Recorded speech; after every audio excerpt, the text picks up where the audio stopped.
Gujarat stands as a pioneer of innovation and progress on the road to a sustainable, energy-independent future. On India's 75th Independence Day, Prime Minister Narendra Modi unfurled the visionary National Hydrogen Mission, catapulting India to the forefront of green hydrogen production and export. In January 2022, the Ministry of New and Renewable Energy introduced the awe-inspiring National Green Hydrogen Mission with a bold target producing an astounding 5 million tons per annum of green hydrogen by 2030. India's focus on green hydrogen for renewable energy marks a crucial step in reducing fossil fuel reliance.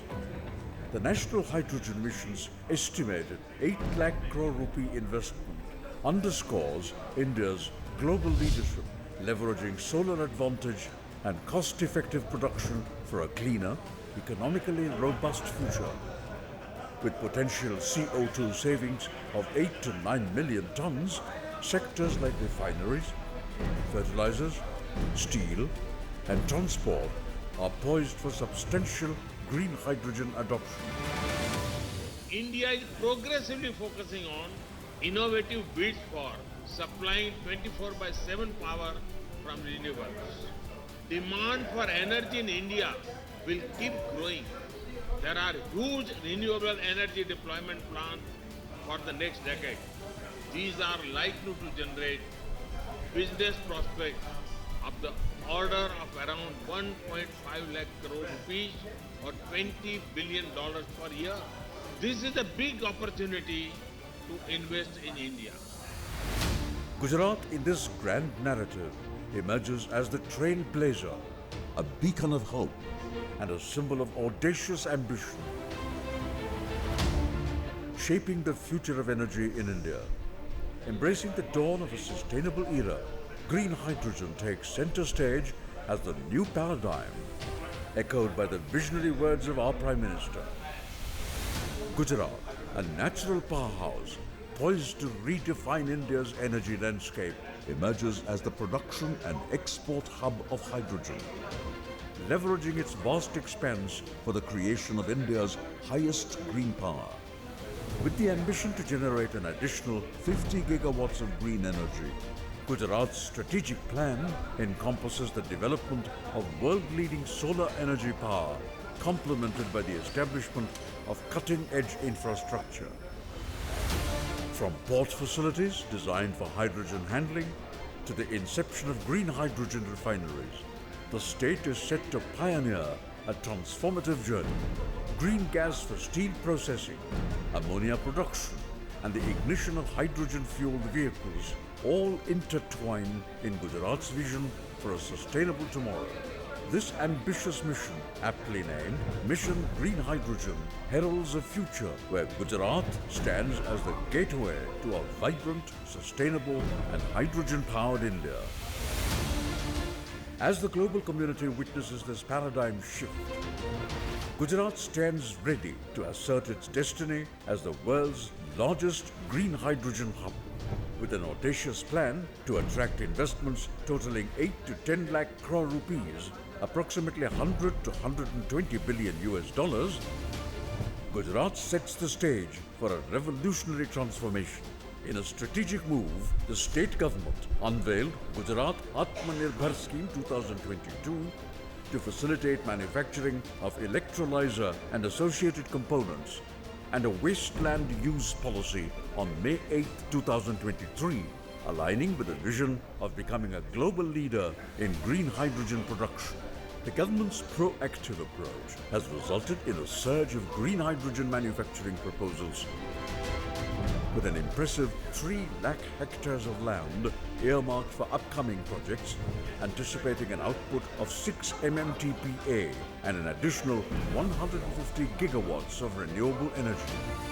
Gujarat is on the verge of reshaping the energy landscape. The state's advanced port network and efficient logistics management further solidify its commitment to meeting both domestic and global demands.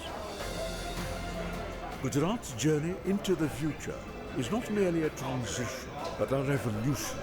From state-of-the-art solar energy powerhouses to cutting-edge green hydrogen refineries, Gujarat stands as the gateway to a cleaner, greener tomorrow. The transition from conventional fuels to hydrogen marks the genesis of a new era where innovation meets sustainability.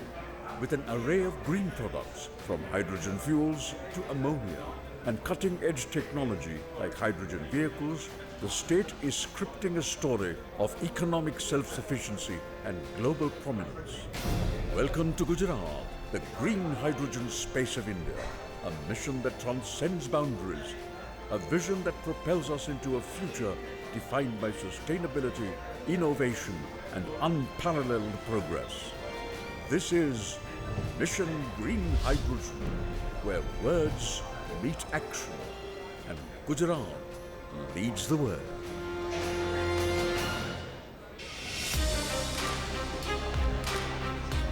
Gujarat stands as a pioneer of innovation and progress on the road to a sustainable, energy-independent future. On India's 75th Independence Day, Prime Minister Narendra Modi unfurled the visionary National Hydrogen Mission, catapulting India to the forefront of green hydrogen production and export.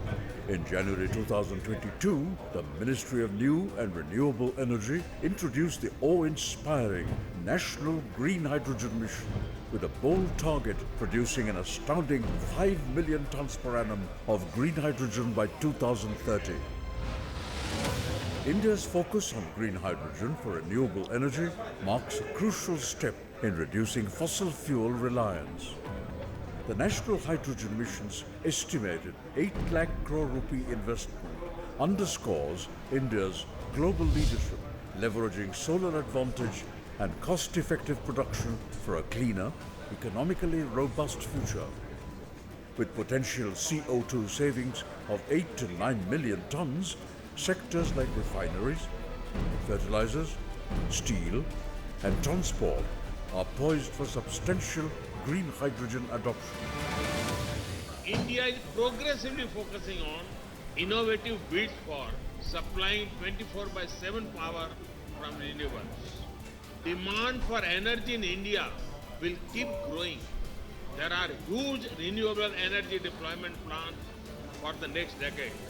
These are likely to generate business prospects of the order of around 1.5 lakh crore or $20 billion per year. This is a big opportunity to invest in India. Gujarat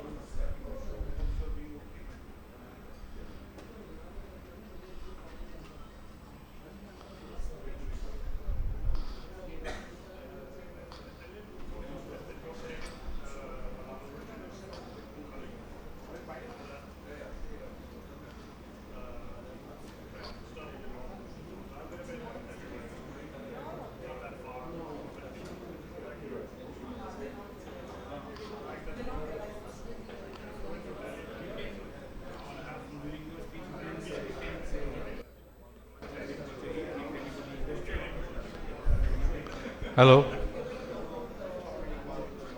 Within short time, we are going to start the event.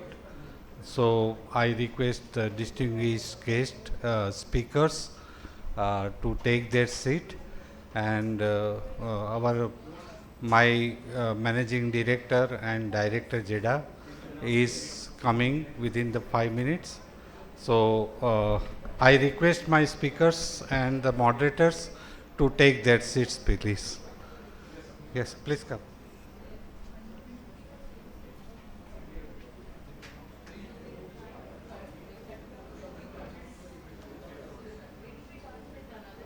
Jagdale sir, please.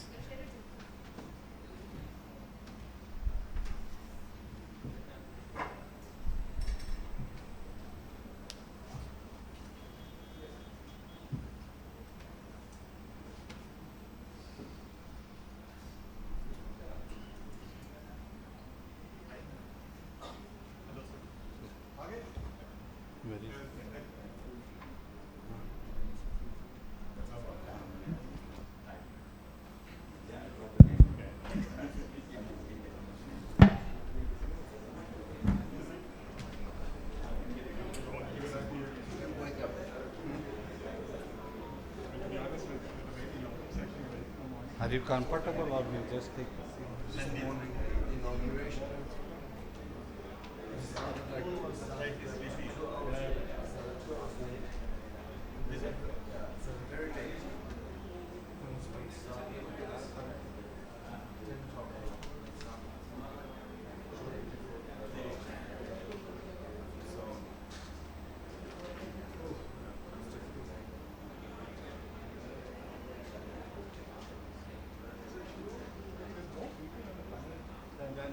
That's why I was telling you. There was 80 people because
have an office in Delhi, New Delhi.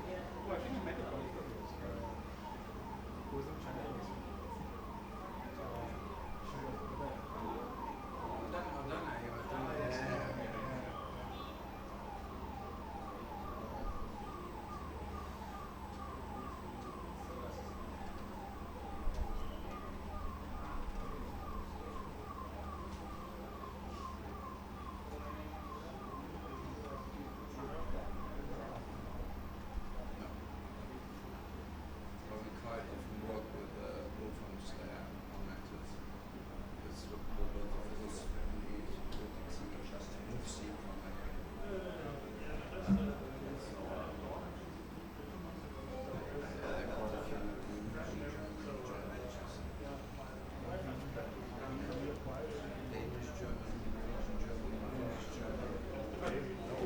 Polish German oder yes.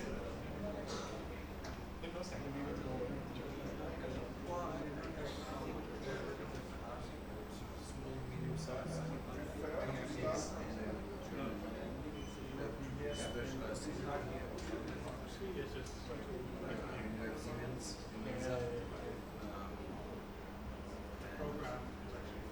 maintenance services. So it's more like contractors.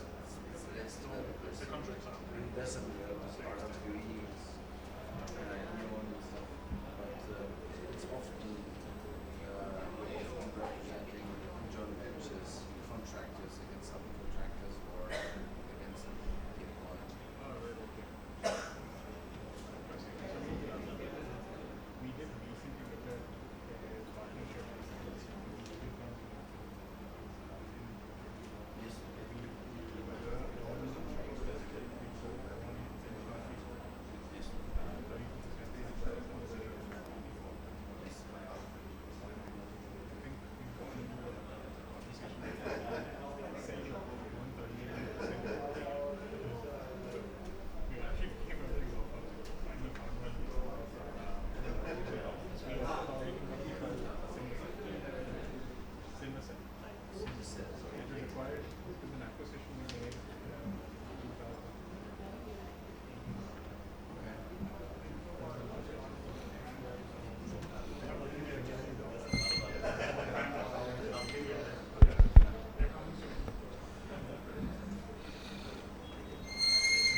On behalf of Government of Gujarat, Energy and Petrochemical Departments and its other subsidiaries like Gujarat Power Corporation, Gujarat Urja Vikas Nigam Limited and Gujarat Energy Development Authority, I welcome all of you, distinguished guests, and my my speakers.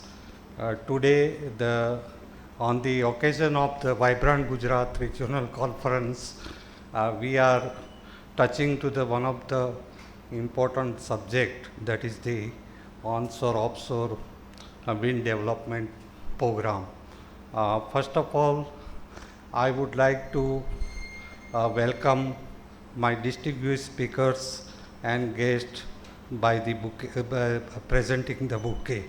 I request Ms. Kinna Katara, Chief Financial Officer, Gujarat Power Corporation, to welcome distinguished guests. First of all, you welcome Mr. Sri Ajay Prakash, IAS, Director JEDA and Managing Director, Gujarat Power Corporation Limited. Now I welcome Mr. Dr. Hans Peter, Co-Owner and Managing Director, Overspeed GmbH, and today's moderator.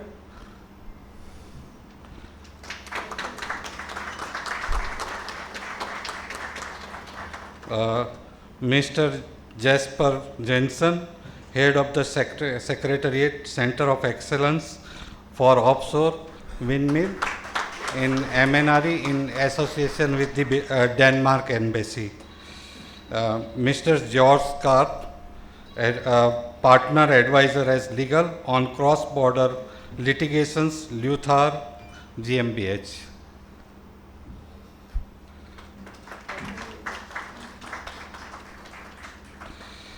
Dr. Rajesh Katyal, Director General, National Institute of Wind Energy.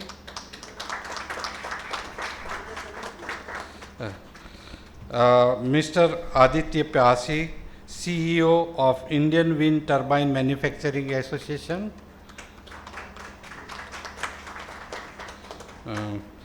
Mr. Sijit Menon, Vice President and Head, Green Business, Aban Power Limited.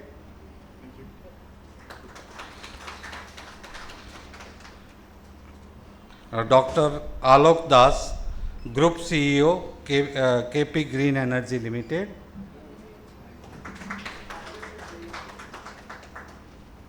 And Mr. C. Faninder, Independent Consultant. Yeah. And Dr. Dinesh Jagdale, Head Corporate Affairs, Retail Business, Suzlon Group, as well as ex-Joint Secretary from the Ministry of New and Renewable Energy. Sir, most welcome here. Now I request Sri Ajay Prakash sir to have some context settings, and then we can start our this panel discussion. Thank you, sir.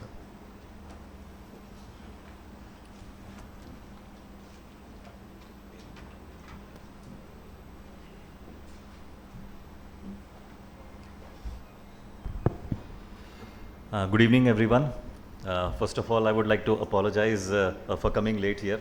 There is a parallel energy independence seminar that was going on, so I was participating in that. So I don't like to keep anybody waiting, so I'm sorry for coming late. Secondly, as you can see, the topic of this seminar is onshore and offshore wind, unlocking the untapped potential. Initially, we were of the view that we would restrict this seminar to offshore wind, because offshore wind is something that we as a state, we are looking at progressing, doing something going forward, and that is why we wanted to have some brainstorming session, learn from the experts, from the national and international players. And but then we decided that nothing should be looked at in isolation. Wind is wind, so whether it is offshore or onshore, ultimately it's the same ecosystem. So that is why we expanded the scope so that there is a good discussion. As everybody knows, India has committed to achieve 500 gigawatts of non-fossil fuel energy by 2030, and wind is a very important component. In fact, the second most important component after solar energy. Solar has become a sort of low-hanging fruit, but wind is still something in which a lot of work needs to be done. A couple of years back, I was at the Conference of Parties in Dubai, where at the plenary session, the world leaders announced tripling renewable energy capacity by 2030, and they could do so because there has been a strong momentum in terms of, especially in developing countries, especially in countries like China, India, where things were not progressing so fast in comparison to earlier.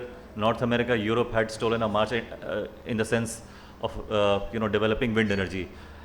So wind energy at present, India is the fourth largest wind producing country in the wind energy producing country after obviously China, US and Germany. But with the kind of projects that are in the pipeline, the kind of projects that are, especially in Gujarat, the kind of projects that are coming up, at present we have about 15 gigawatts of wind energy, which is entirely onshore. But there are lots of projects in the pipeline, and offshore energy is something that we are looking at, very particularly, because in the world at present, I think it's 83 gigawatts of offshore wind energy is already there out of, let's say, around 1100 gigawatts of total wind energy, which is say 7 to 8%.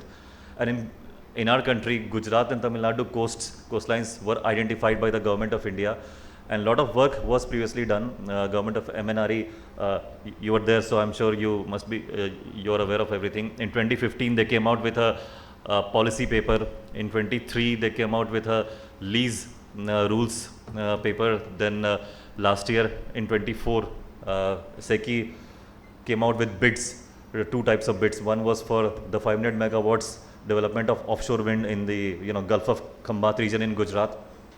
And obviously there was one seabed lease tender also for 1 gigawatts.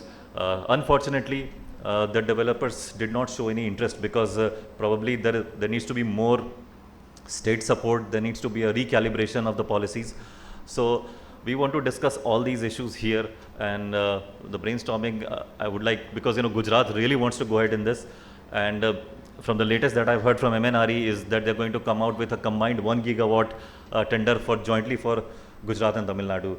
So there are a lot of questions whether the tender should be pre-decided at a location or whether it should be left to the developers. How much are the supply chains dependent on various factors? And obviously there are lots of, I'll not take much time because I'm more interested in hearing the participants who have come from abroad, who have come from the national level, as well as who are from the state. And I hope this discussion leads to some movement so that we are able to take some lead. And Gujarat's wind potential is around 180 gigawatts. At present, we are at 15 gigawatts. Even if, say, we want to achieve half the potential, say 90 gigawatt, we are still at probably 1/6 only. So literally, sky is the limit. And Gujarat, as everybody knows, has the longest coastline in India. It's above 2,300 kilometers. So the environment here is good. Environment in the sense, the business environment is good. The leadership is very progressive, and the natural potential is there. So we need to bring them all on the same platform so that when it comes to wind energy, Gujarat can lead not just the nation but the world. And the offshore energy that we are very keenly looking at, there should be some progress, and I hope this discussion leads to something that can benefit us in terms of policy, in terms of guidelines, in terms of ideas how to go ahead. So without taking much time, I welcome all the participants. Everybody has spared their precious time. I'm really thankful to you, and I will not be sitting here because we would like to hear you, because we are the host. So thank you so much, and I'll now ask the moderator to take over from here. Thank you.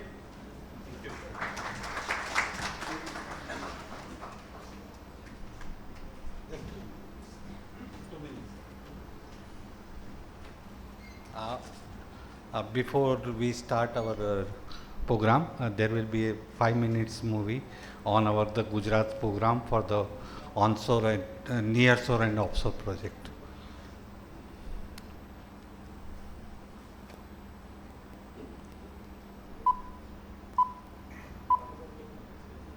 Atmanirbharta is the need of the times. Self-reliance is the cornerstone of building a Vikasit Bharat. Shri Narendra Modi. It is the vision of our champion that has carried these words from mere ideals to India's living reality. वर्ष 2070 तक Bharat net zero का लक्ष्य हासिल करेगा। In order to achieve this noble aim, India has pledged 500 gigawatts of non-fossil fuel electricity capacity by 2030, of which Gujarat's mission is to achieve 100 gigawatts target by the same year. Thanks to the steadfast commitment of the government of Gujarat, Gujarat rises today not just as a state, but as India's Atmanirbhar renewable flagship. Its 2,340 kilometer long coastline is instrumental in turning this ambitious vision into reality, an Atmanirbhar reality. From Gujarat's coasts emerges a new future of energy independence. A potential of 32 to 35 gigawatts of offshore wind, and the first phase 1 gigawatt already launched with central government support through viability gap funding. To accelerate the Atmanirbhar offshore program, Gujarat proposes a near-shore wind pilot powered by indigenous resources, a true testament to self-reliance. At Mahua, near the historic Jagri Lighthouse, India's first near-shore wind project begins to take shape. Minimal land, maximum impact. A proud demonstration of India's Atmanirbhar ingenuity. This is not just about technology, it is about trust. 2 years of extensive LiDAR studies, coupled with comprehensive seabed surveys, have mapped every conceivable possibility, because of which Gujarat is ready to achieve the audacious goal of 10 gigawatts of offshore capacity, ready to stand tall as the policy and innovation hub of India's offshore wind sector. For investors, this is more than an opportunity, it is a promise. Seabeds have been identified and are ready to be secured. Approvals have been streamlined, and power purchase agreements have been designed to be stable, transparent, and competitive, thereby benefiting ports, hotels and tourism, skill development, wind turbine logistics, and offshore construction employment generation. Stand with Gujarat, stand with India. Together, let us power the world with the strength of our winds and the vision of our champion for an Atmanirbhar Bharat.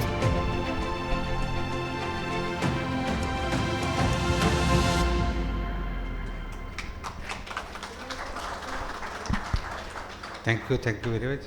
Now I request moderator to start the discussion on the subject, please.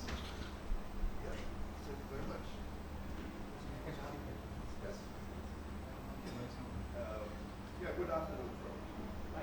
You can sit down. Microphone.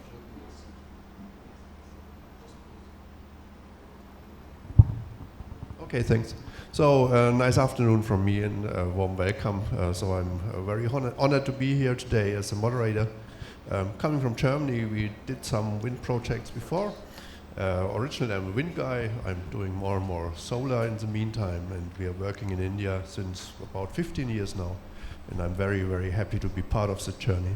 So I'm very happy that we have the who is who, actually of Indian state.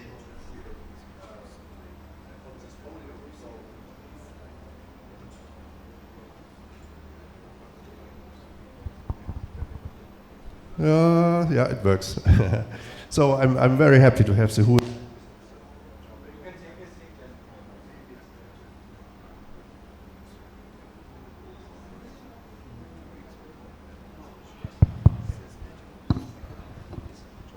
So I'm very happy to have the who is who.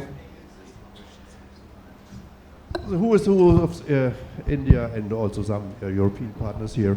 So I think that's what we must do. We must work together, and as I said, I'm very happy to be part of the journey in India. Onshore, offshore, wind, solar, markets, integration. So there are so many things going on in parallel, so many things, so many challenges which has to be solved. And I think we have many people here on the podium which can help to make that real, what we have just seen on screen. Yeah, because it could be a long way, it could be a very hard way, and you can take some shortcuts. Just one more personal experience. 25 years ago, there were three guys in Germany, me and two friends. I've been a researcher at the time, one project developer and one consultant for wind energy, and we said there must be more than onshore wind. So there must be things which are more challenging, even more fun than onshore wind, which already was quite nice topic. And we started to applying for an offshore wind farm. So we went to the authorities, and the German way at that time was first come, first serve. So we went to the authorities, we said we want to claim that part of the seabed in the North Sea that was opened at that time. And they said, yes, it's okay. And then we said, or we asked, what do we have to do for an application? And they said, we don't know either. Yeah, we will find out together. And finding that out took us 17 years from the first claim to the erection of the turbines. And of course, we are small companies. We sold the license then to Vattenfall, and they implemented the farm sandbank 70 kilometers from the coast. And that was a German way to do it. And I don't think we all don't want to wait 17 years to have the first offshore wind farms in India. So fortunately, we have people with a lot of experience in India, and we have Jesper Jensen, who is this link between Denmark and India, because the Danish way is much more better and much more with a much lower risk profile, and so I'm very happy, as I said, about the podium. So we have 6 topics today. The first is enabling policy and regulatory pathways, and that's exactly why I brought that example, how not to do it from Germany. Don't start without the regulations, don't develop it on the go. It just will, the risk profile will be much too high and it will take too long. Then we will talk about nearshore. So is nearshore really an opportunity? I think yes, but I think there are pros and cons we will discuss. Then of course offshore needs a lot of infrastructure and also a grid. Then we will talk about repowering of existing wind turbines, because it's another way, of course, to increase the capacity of wind, which we are doing slowly in Germany since some years. And next topic will mobilize finance and investments, because it's finally what it's about. Yeah, if you don't have investors, then you won't make the projects. So it actually was one part of our journey. We lost maybe 3 investors in the past 17 years, yeah, because the risk, first of all, we're very interested, offshore is it's exciting, and we earn a lot of money, but then the risk profile was just too high, and they didn't do it finally. And then, of course, there's a lot of things going around it, technology, innovation, skill development. So you have the people for a broader offshore wind future here in India. So let's start with enabling policy and regulatory pathways. And as I announced already, I would like to ask Jesper Jensen to give an idea. How could it be different than in Germany? So what is an option, or what are options to bring a low risk profile into the projects and speed up the development and find the investors early and keep them to the projects? Thank you very much. Yes, thank you for having me. It's an honor to be part of this panel, and I'm happy to help with this exciting journey for Gujarat and India. It's a big question you're asking me here, but I think what we've seen in Denmark and in Europe is that like de-risking is the key to this thing, right?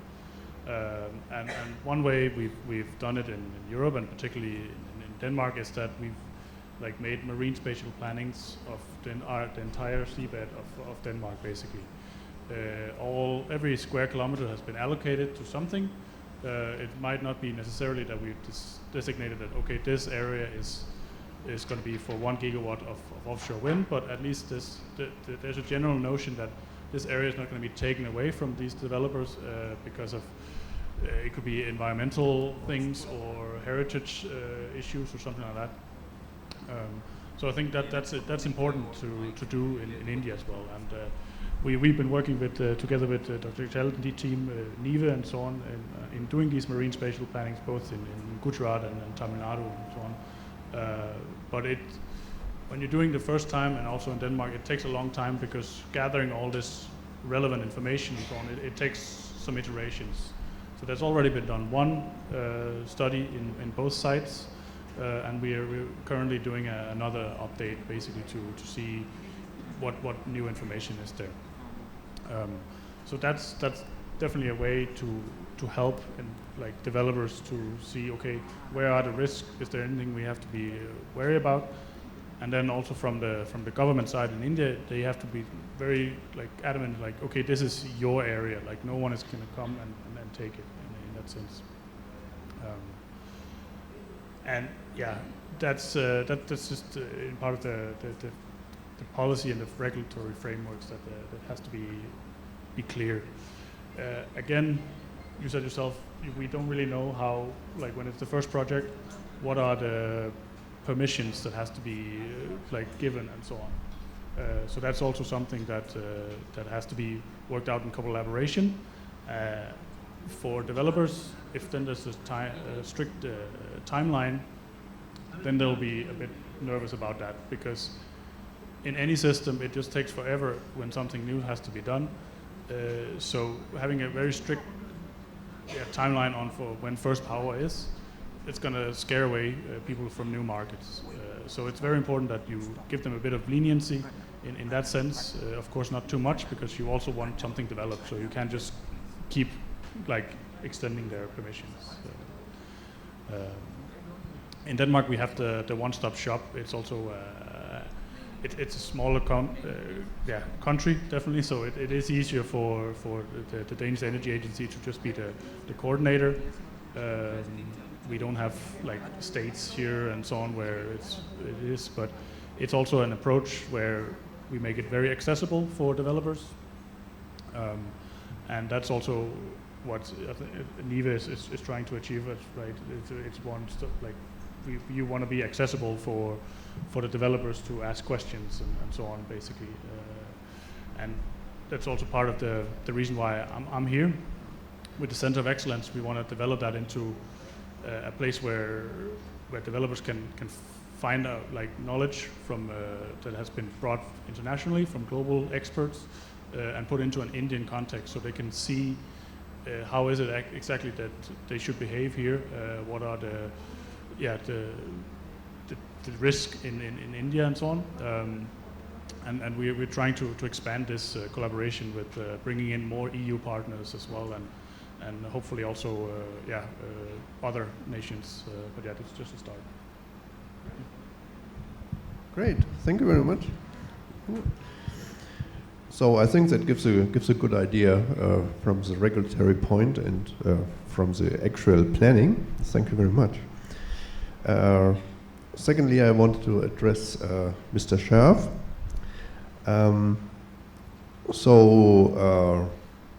There are always gaps and uncertainties when you start new fields of competitive things like power supply, energy, electricity, and stuff like that. So what are your ideas? What are the gaps we have at the moment in regulations and in laws which must be filled? And I have a second question, because I'm not a lawyer. I have no idea how this can be done on a contractual tender level.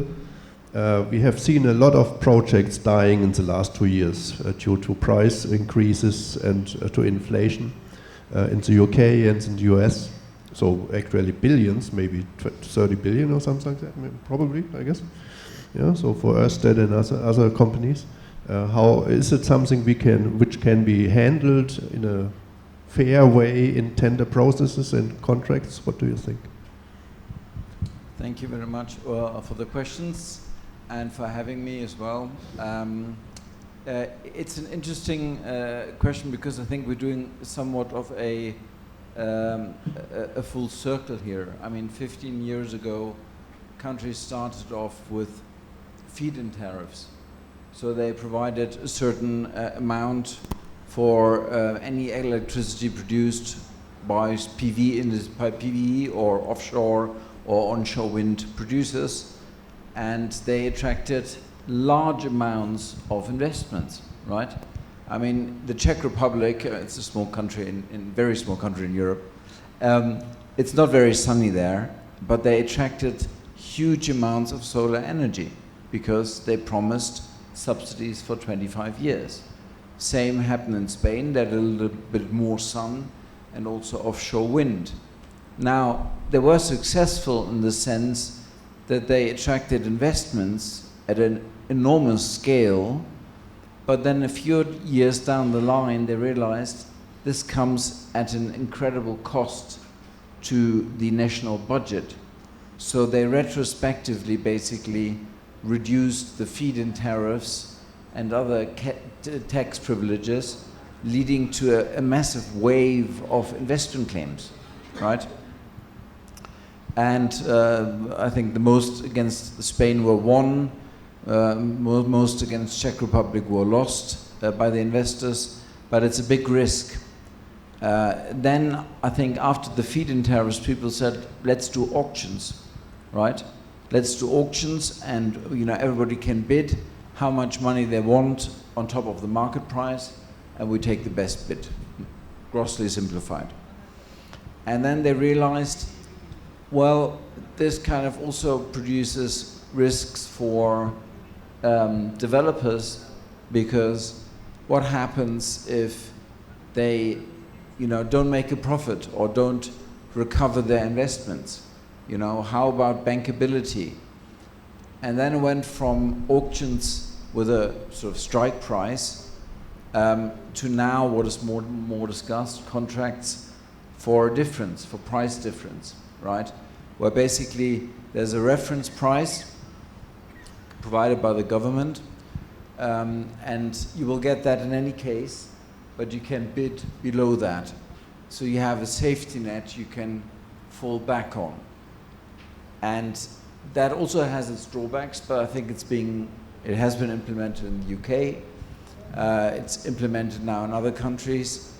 But I think for a country like India, and I thought about this before our panel discussion, I actually think a modified feed-in tariff would probably be the most effective way to attract investment, right? You promise an investor a certain price for a certain period of years.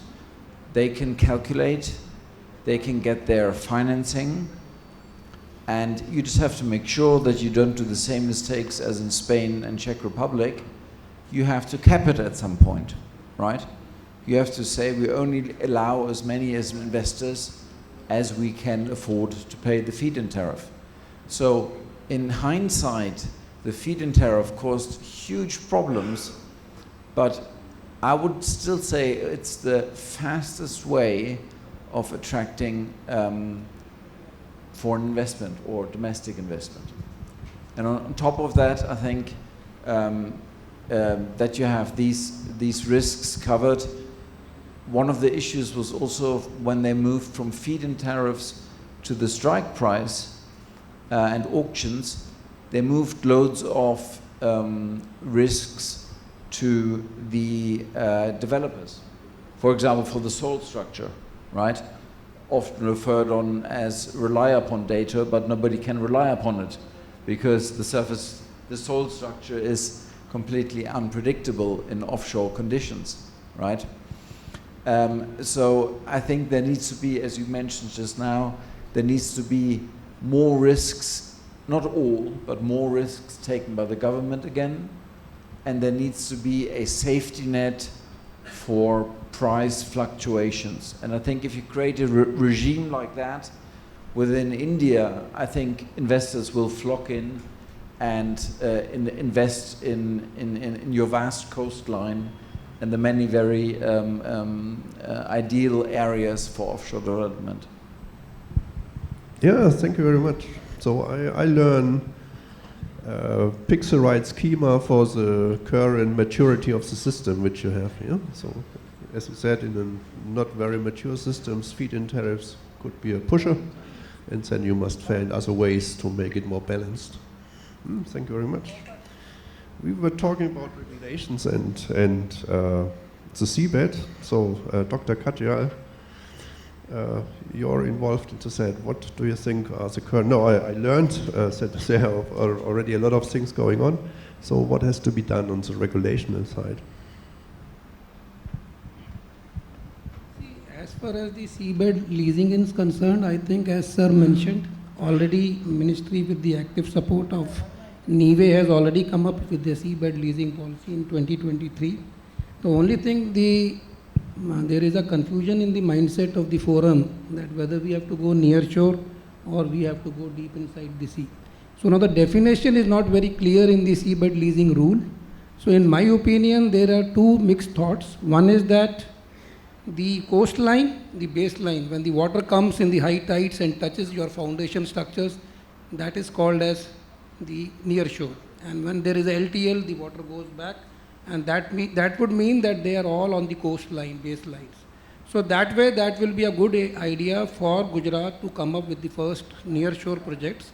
I agree that they may not be called as a pure offshore projects, but then if you go up to a height of 150 meters, the wind speeds which we have measured in Charbara as well as in Mundra in Gulf of Kutch and also in Jafrabad and Mahua in Gulf of Kambat, it goes near the coast also 7.5 to 7.6 meters per second on an average, which would mean that it is a class 3 wind speeds as per IEC, which is equivalent to what we have measured in the LiDAR measurements at zone B, where we were planning, as Sir mentioned, where there were no takers for 500 gigawatt for the B. So the thing remains the same in terms of the wind speeds, the capacity utilization factors with the new state-of-art technologies, with the higher rotor dials will come something about 34 to 35%, and in offshore if you go 20 kilometers it may come to 38, 39. Because Gujarat is not that a good wind speeds compared to the European markets. It is always class 3, 7.5 to 7.7 meters per second. But on the coast of Tamil Nadu, you can feel something about 9.15 to 9.5, which is equivalent to the class 1 speeds.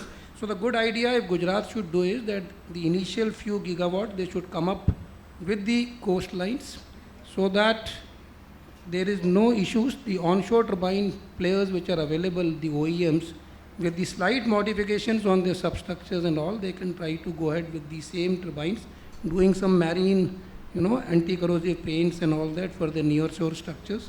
And that way it will be a good idea to move forward into the sea in a phased manner. So that way Gujarat has to do that in that manner. And as Mr. Jesper was also mentioning that with the active support, NIWE with the help of DEA has come up with a marine special planning for all your 5 zones. And now we feel that 11 to 12 gigawatt, of course the report is in the draft stage. We will be soon making it in public, but there are 11 to 12 gigawatts which can be done in zone A and B only, but we have slightly modified the areas in A and B. So that will be another area which we can move slowly forward. But then you will always be having the capacity utilization factors, to be honest and transparent, less than 39 to 40%, which will not be a very lucrative situation because wind speeds are almost 7.7 to 7.9 and the water depths are almost 35 to 40 meters in that areas. So given the context, start with, we have already made your AEP reports for GPCL and JEDA, for Mundra, Jafrabad, and now for your Mahua also. We are working on that, and that reports we will give you. You start with that and slowly try to move inside. And as regards the clearance protocols, I think all the clearance protocols for your zone A, B, D, F, all are in place for stage 1 for MOD, MEA, DOS, and the Ministry of Home Affairs. The only issue is that for the environmental clearances, there is no requirement as per MOEF and CC, but for the coastal for CRZ clearances you have to take for near shore. So that will be a state subject, whether the land acquisition, the logistic management and the power evacuation, you are able to manage it. And most important is the CRZ regulations. So I think for Mahua, DCZMA can give you the clearance, even your state coastal zone management can give you, and then finally MOF and CC, you have to get clearance and then get going for your near-shore projects. And clearance protocol, there is another doubt. If it is a near-shore, then it doesn't come under the offshore policy. So you have to get it from the authorities. But then this is what ministry is working out with MEA, because as per MEA, what they say, from the baseline to 12 nautical miles, it is a territorial waters. So that comes under near shore. And then from 12 to 200, it is exclusive economic zone, which is for your offshore. And beyond 200, it is an international waters.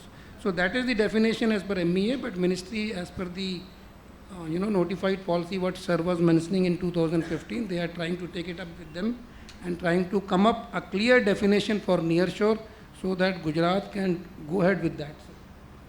So I hope I have answered you. Or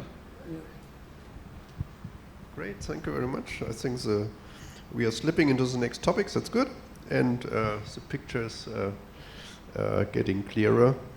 Mr. Van Linder, you're an offshore specialist, a generic offshore specialist. So if we go nearshore instead of starting with high offshore like we did in Germany, are there challenges we are missing when we want to go afterwards into offshore, into beyond 12 nautical miles offshore?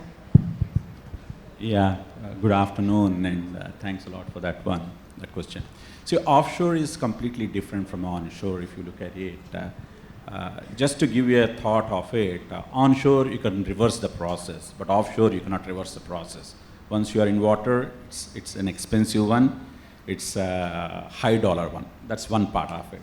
Second part of it is when you go for offshore, like Dr. Katyal has mentioned all the details of it, but I don't want to go into those. But other than that, international insurance kicks in when you touch water. That becomes a criteria for us when you go for offshore. Onshore, okay, we can manage it. Offshore, the insurance, we have to take care of it. So when you look at Gujarat part of it, Gujarat, it's a pretty good coastline, very good coastline. Same way, the topography is good. The subsea strata is also different. So it changes big time. We don't have vessels per se, so we have to go for the vessels. So a lot of risk scenarios would come when you go offshore, and we have a monsoon scenario coming into picture. So what happens is, any execution offshore, when you look at it, you have to look at the list of risks, not exactly from an operations point of view, from a regulatory point of view, from an insurance point of view. You have to consider it, whether it's in Gujarat, Tamil Nadu. Like in India, not only Gujarat, Tamil Nadu, but if you look at other parts of India, like in Maharashtra. See, Indian wind condition is driven by the Eastern Ghats and the Western Ghats. Like the wind comes in and it hits the Ghats and comes back. So that's where the wind speeds are pretty high. Not compared to Europe, but at least they're high, +7, +8, like that. So when you look at it, not only in Gujarat, Tamil Nadu, but we can look at other states as well. Maybe we have to look into it. But for Gujarat, if you look at it, we have got infrastructure. We go bit by bit, like already, like I was discussing earlier for a 50 megawatt project. It's like a pilot project which can go in. Basically, the cost may not be the criteria there if you look at it, but all the elements can be looked into it, all the risks can be looked into it, and it can go forward. That's what I think. I don't know whether I have answered the question or no, but to start with, that's where I see it. Yeah, thank you very much. I have one small question because I'm not an offshore vessel and installation specialist. What is the minimum water depth you see for installing the turbine sizes we have today, 5, 6, 7 megawatts? I guess there's a minimum water depth you need to mobilize the bigger cranes and stuff like that? Yeah. It depends on what sort of a vessel you want to look at it. You can go for a multicat, where multicat you can bring in high water, high tides, and you can ground it, and it goes on like a jackup.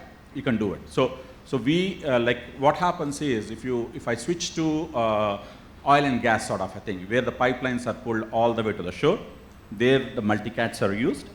In the multicats, you pull the pipe all the way to the shore. In high tide, you come in, and in low tide, you ground the vessel. So those vessels are available in the world. In India, do we have it? We can build it. We have got several ports. We can build it. So it's not a problem. So then it becomes a criteria for the crane. What sort of a crane we need, how we want to do it. That's where it becomes. Yeah. Yes, it sounds very promising. Thanks a lot.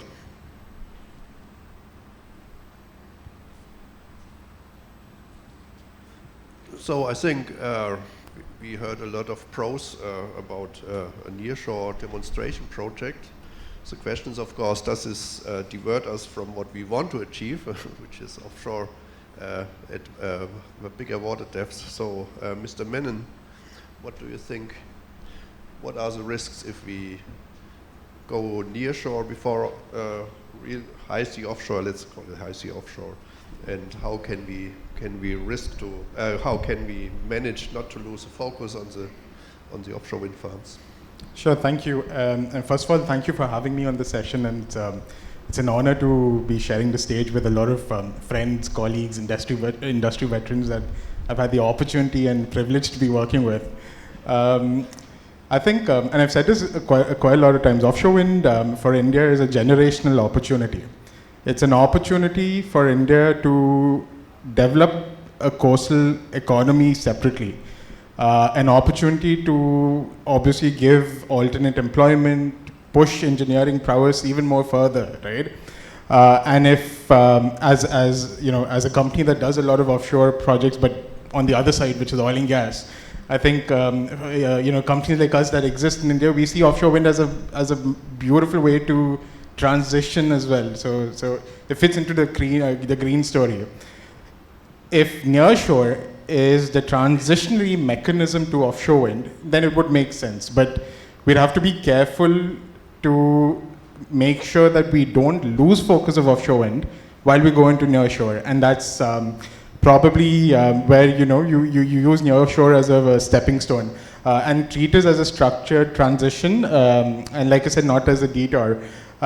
It gives a chance for India to build early stage projects. We can test out mechanisms. We can test out probably working with OEMs and turbine manufacturers, what works, what doesn't work from an Indian context and Indian geographical perspectives. Maybe gives us a bit of time to develop ports and infrastructure and grid readiness as well, and maybe test regulatory processes and processes that we think are already in place, but maybe it gives us a stepping stone that way. And obviously de-risk technologies, which essentially de-risk technologies in shallower waters. So there's obviously a risk from a policy perspective and investor focus, because this has to be handled a lot more diligently from a perspective that it can get lost in transition, quite literally. Right? Because if we consider nearshore as a transitionary mechanism, we shouldn't just be at a policy stage where we're stuck on nearshore and that doesn't move anywhere into offshore wind. Like Dr. Katyal was saying, right? We don't have on offshore wind policy anything talking about nearshore at the moment. And do we have anything on the onshore wind policy talking about nearshore? So if we can use this as that bridge, a middle path that would allow us to move, I think the industry would obviously back it. Probably use this as the opportunity for us to also talk about de-risking from a finance perspective, de-risking technology, de-risking policy, regulatory approvals. I mean, there's a maze of regulatory approvals that comes from offshore wind. So probably a way for us to look at it. And probably I'd stop by just saying, I think from an industry perspective, it's a brilliant thought process. If we can get the nitty-gritties together, treat this as a classroom exercise where we can build the skills, the systems, and the confidence to then go from nearshore to deeper offshore wind projects, or maybe even floating like we were talking about earlier. That's the opportunity. But I think from an Indian perspective, this is a once-in-a-lifetime, generational changing opportunity for offshore wind. Changes the entire ecosystem for coastal communities. And obviously there's a huge aspect of how industries themselves will create those clusters within either Gujarat or Tamil Nadu or elsewhere this is coming up. I hope that's answered the question. Yeah, very much. Thank you very much. And I love your mindset. Yeah, so I'm running a company. Yes, it's not a secret, and I'm taking opportunities. But that's my daily business, and we are trying to make things happening. But I'm after your talk, or your contribution, I just thought I'm thinking as a banker. Yeah, I'm always talking about risks, and of course that's for me important because that's a danger for my company and the opportunities we take anyway. I don't have to think about that, but it's very, very important to talk about this. What you like you put it, generational opportunity. Yeah, so we have really this goal, and we don't lose our way through whatever is happening on the way. So that's a very nice attitude. Thank you very much for that. Can I just comment on that quickly? I fully agree with you that nearshore wind is a stepping stone at the best. And I would even, to be provocative, say, why waste the time and energy and not straight go into offshore wind, or focus our energy and money on floating wind? Because nearshore wind is also, as I took it from the pictures of the project video, very densely sort of clustered, and can create all sorts of problems like wake effects, like, you know, turbines taking away the wind from other turbines. So why not skip the step that we in Europe have been, you know, working ourselves around, and just go straight for putting more effort into floating wind? And maybe it's just a comment, maybe it's not even a question, but can I just go on that? I think a lot of people would agree. Before we go to floating, I think we should probably figure out how offshore wind actually works from a fixed infrastructure perspective. And obviously, across the world, floating offshore wind is quite expensive in comparison to fixed infrastructure projects as well. It's probably something, I don't know, Jagdale sir or Katel sir, if you want to comment on that. Thanks.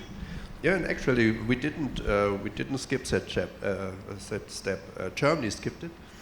Denmark didn't with Røsand, for example, in the Baltic Sea. That's more or less a big nearshore wind farm.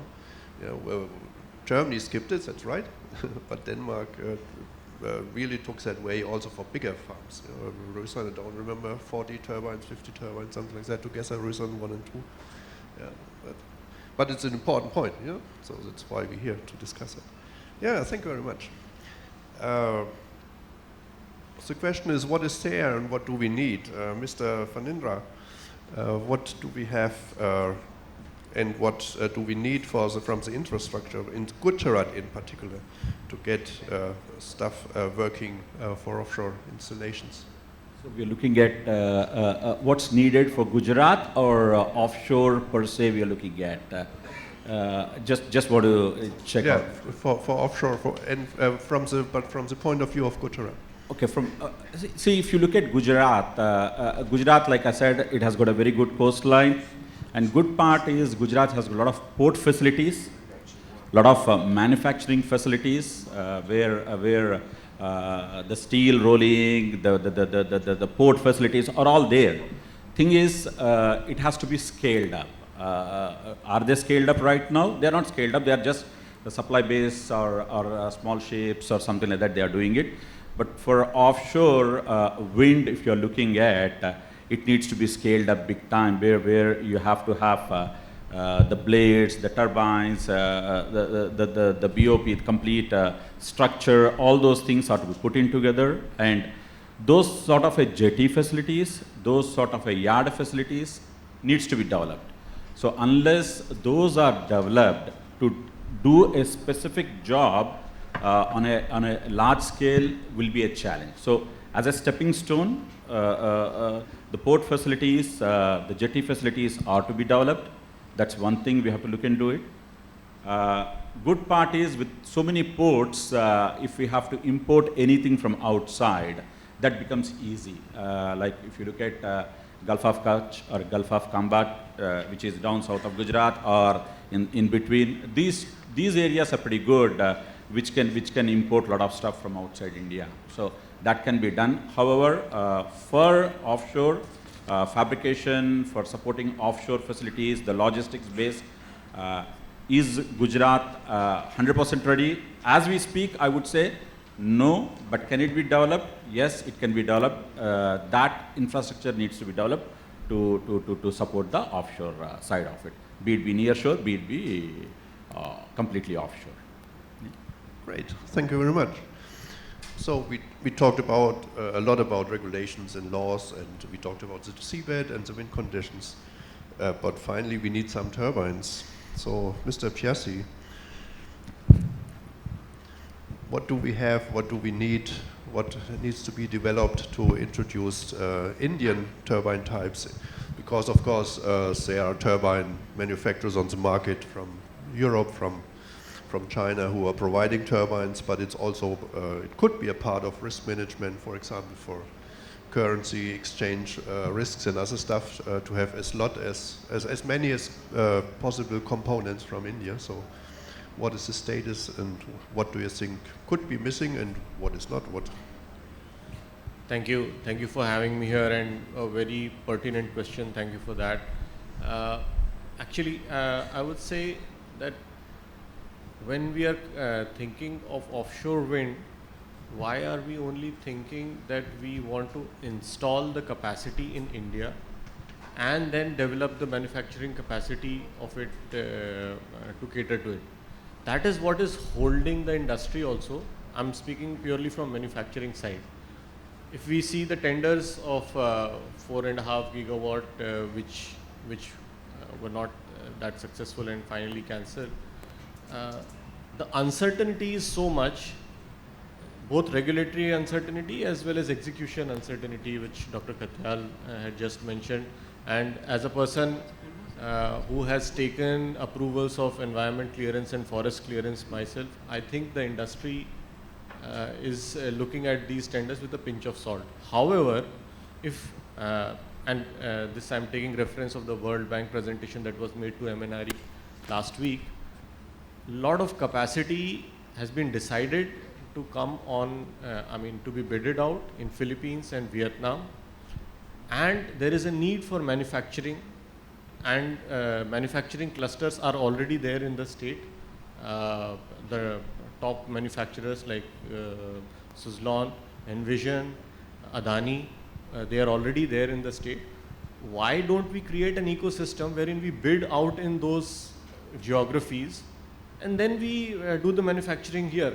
Otherwise, if we keep looking at that first gigawatt, the price is so high that probably we'll not make that move. Now, let me spend a minute on the price, and my fellow panelist was mentioning about the strike price. In India, if we are looking at a strike price to be decided, when you talk to the developers, the price that we see is around 10-12 rupees per kilowatt hour. And the maximum rate that a developer can get by putting power in the market is 10 rupees. So the strike price is just not there for him. So is the developer ready to take that risk that it is that a strike price higher than that, he starts looking at that, and can any DISCOM look at that kind of a strike price?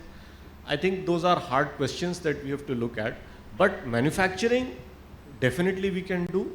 We can look at those geographies where other sources of energy are not so much available. Solar is not that much available, Philippines, Vietnam and other South Asian countries. And we develop the manufacturing supply chain over here in Gujarat and then Tamil Nadu. We are one of the most competitive in blades manufacturing, tar manufacturing. Can we not do it for, we already have the bench for 13 megawatt gearbox in India. So all that is available. I would like to look at it from that perspective for manufacturing to grow.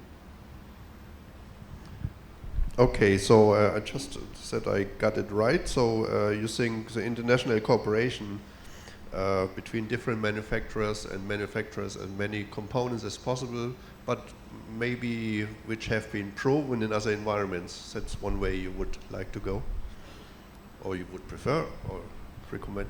Yeah, let's go all out in exploring our options. No, why are we looking at the first gigawatt only to be installed in India, and the common consumer consumes that 12 rupees power in India when there are other options of solar and onshore wind that are available? In Europe, if you see, the market got developed because there was a very good market, spot market for times of the day when prices were very high. So over there, the flexible generation, that gave the kick for offshore wind. And then UK did it, and Denmark, and all the countries did it. Here that ecosystem is missing, and it will not come because the European kind of market is not there. It is a different market here. It's a capped market, 10 rupees and then lower. And then we are fighting for price comparison. So yeah, we'll have to go all out to explore this manufacturing. Great, thank you very much. I think it's a great perspective, definitely. Thank you. So we talked about logistics and infrastructure a little bit more already, and from the contractual point of view, Mr. Dr. Das, what would be the options? What do you think are good approaches, and what would be adding more challenges to offshore and nearshore projects? Yeah, good afternoon. I think all my fellow panelists, they have told so many things.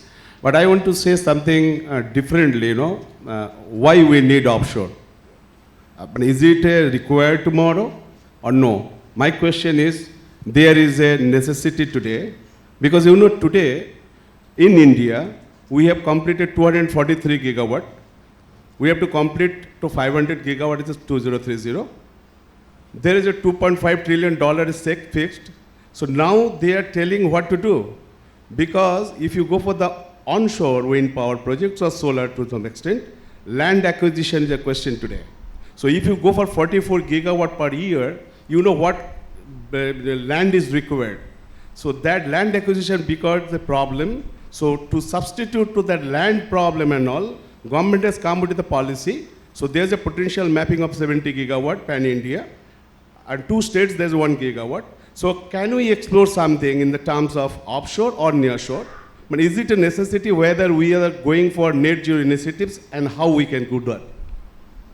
I think in our opinion, so there is a technology available today. If you see in the world there's what kind of tariff is available. So you see, don't consider VGF. If China, so there's a 16 score per megawatt is available. What is the capacity of turbine? 12 to 15 megawatt turbine. Same case is coming to USA. So now, when it is a solar case, if you can remember, there's a first time when it is come to Charanka, so there's a tariff was very high. So that kind of situation, if you have to go for survival tomorrow toward the net zero initiatives, where no other option to replace the conventional fuel, we have to create a necessity. And that necessity of tariff is coming with VGF is not sufficient today. Yes, so that there's a 2 tender that happened, and there is nothing in positive has come. So now what to do? So now there is a question come how to address the offshore or nearshore. First, let us see for the offshore. Offshore, yes, there's a potential mapping. I think there, I think Dr. Katil has nicely told so many ABCD models, so many things that happened. Some of the, for the Tamil Nadu also. So we all discussed, but now how to start with? Start with means there is a 2 kind of challenges I have seen in my time. First thing about tariff, that comes a commercial viability. And as far as the policy regulation is concerned, I think government from 2015, they have come 1, 2, 3, 4 revisions, and today there is a sizable policy, and whatever statutory clearance are there, central to state level, they are all working positively. At least whatever statutory clearance, they are coming with a positive blueprint that it is what is the roadmap.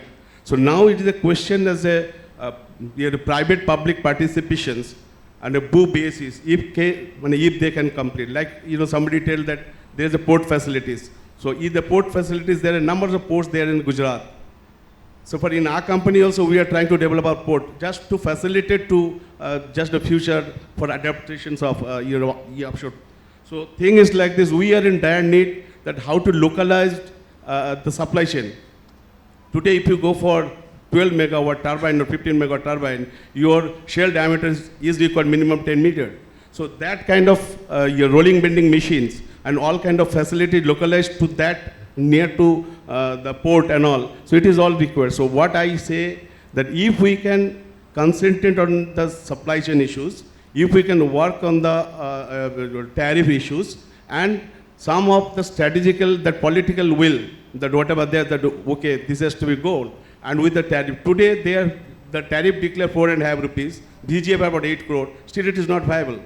So if I have to go for the reverse auction and all, if my tariff is not coming 10 or 12 rupees, so it is not a commercial viable. We being a commercial organization, we cannot penetrate for that. So we need a sizable some tariff by which we can do. Now today, coming back to onshore, previously all the capacity of OEM in India just used to make in the range of, let's say for 1 megawatt, 2 megawatt, 3 megawatt turbine. Today in India, all are working the technology for 5 megawatt turbine has been launched in India. Why? Because whatever the land available, it was all gone. So now you have to play with the technology with a similar kind of PLF. So now 5 megawatt turbine is launched in Indian market. So when the 5 megawatt launch in there, so there is a PLF which is coming in the range of 34%. And if it is a lower capacity of turbine, this is coming about 38, 39%. What Dr. Katil was telling, PLF is not coming to the mark, obviously. So if it is coming close to 50% PLF and cost is high, it is not viable. So obviously somebody has to work for better technology where at least we can get the better PLF. Like Tamil Nadu is giving plus 50, I think Dr. Katil, there is a plus 50. But in Gujarat, yes, PLF mapping is very low.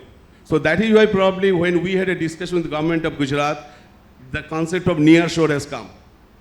Near shore, like where is this is offshore, is near shore, like in Mahua. So there is a sizable PLF is there. Some of the potential mapping, I think GPSL has already done. So if we can develop as a private player to make it some sort of offshore, some of the technology collaborations, that could be starting point for our near shore initiatives. Obviously, tariff is the main criteria, sir.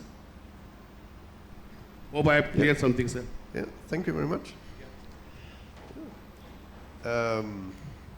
You asked the question why, which is a good point.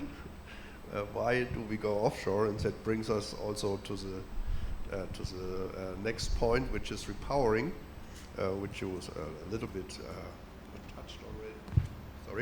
touched already.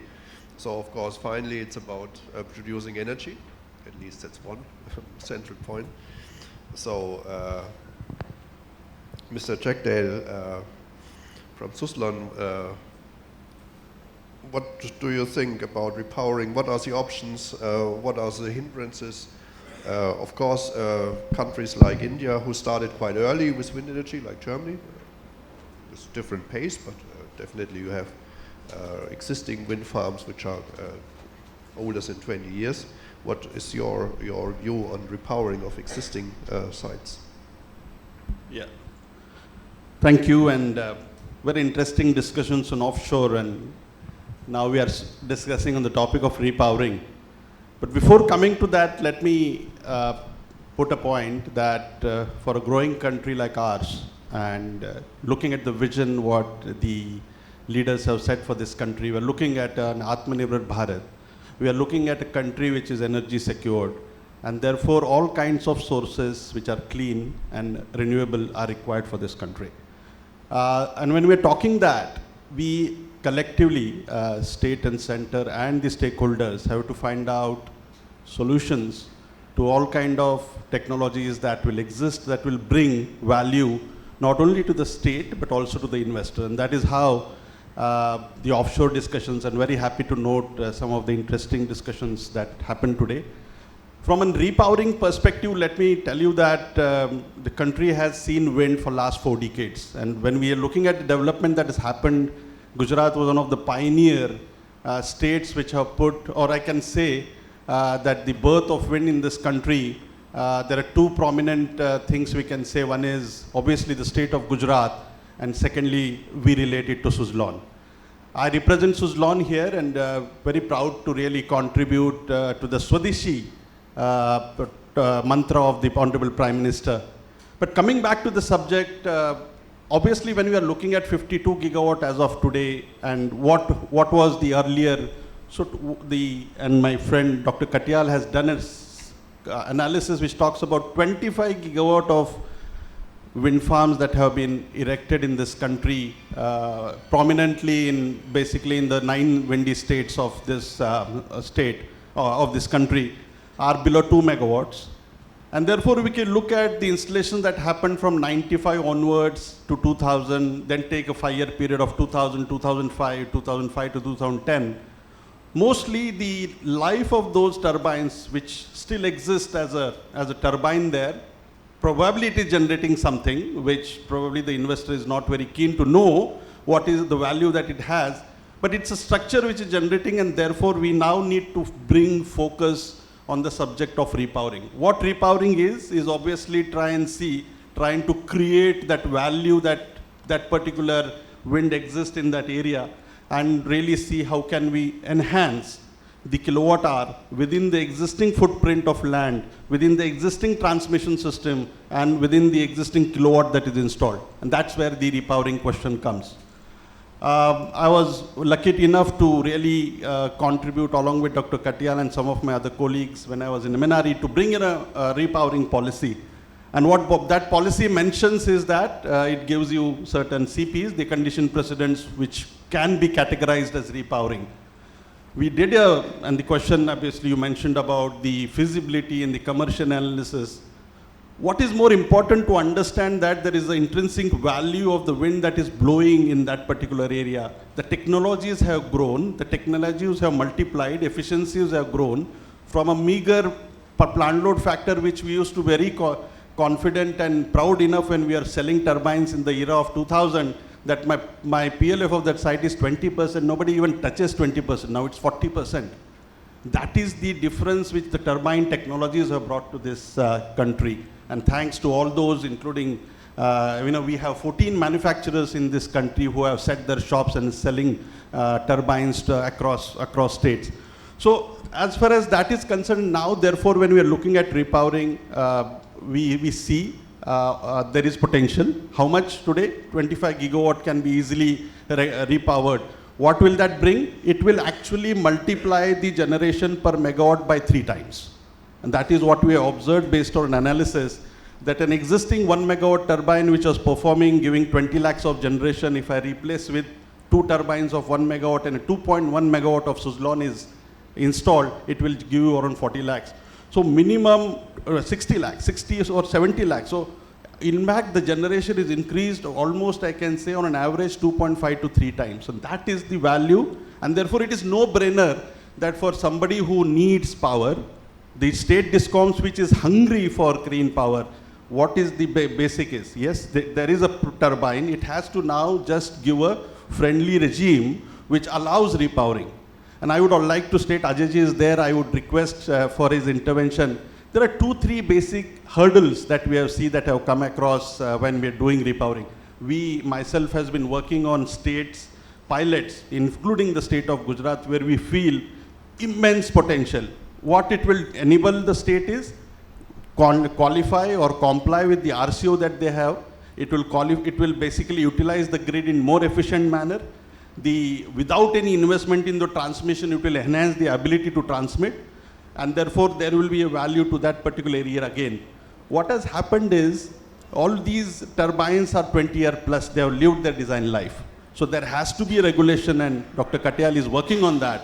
There has to be a regulation which says that anything that is over and above a design life should be actually, we come across many Instagram messages that when you are above 60, you should go to the doctor to check your health. And that is how a turbine has to see for its healthy condition. Above the design life, we should have a healthy check and then say, this turbine is not fit for if it is fit, yes, it can be run, but if it's not fit, then a compulsory repowering should be done, or probably my suggestion is that there should be a very stern message that his grid should be disconnected. And that has happened in many of the vehicles we see after 15 years they are off the road. And similar case, this is in fact an electrical commodity which is running without safety checks. So these interventions will have to bring, one is that, sir. And secondly, when we see there are several turbines across a site, and when we look at the interference because of the wake, normally we say 5D, 7D is the better criteria.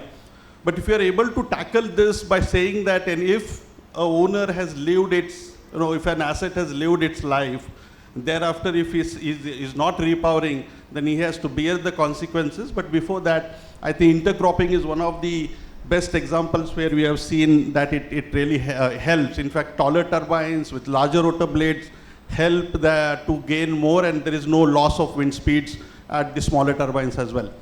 So from a return perspective, from a feasibility perspective, both investors, the state government, the central government, it's a win-win for all the three stakeholders. It is a win-win for the grid. It is win-win for the load dispatch center because it can manage the additional power very well, and without doing any much extra infrastructure investments, we are able to really create value.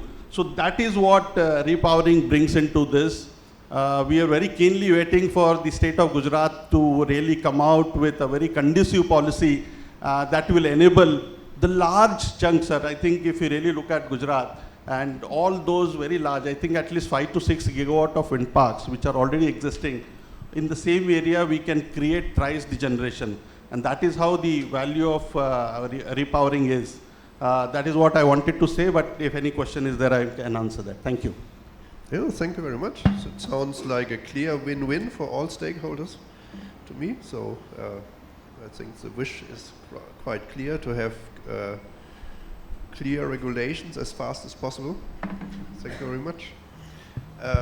Brings us to our one before the last topic, mobilizing finance and investments. We talked about it a lot already.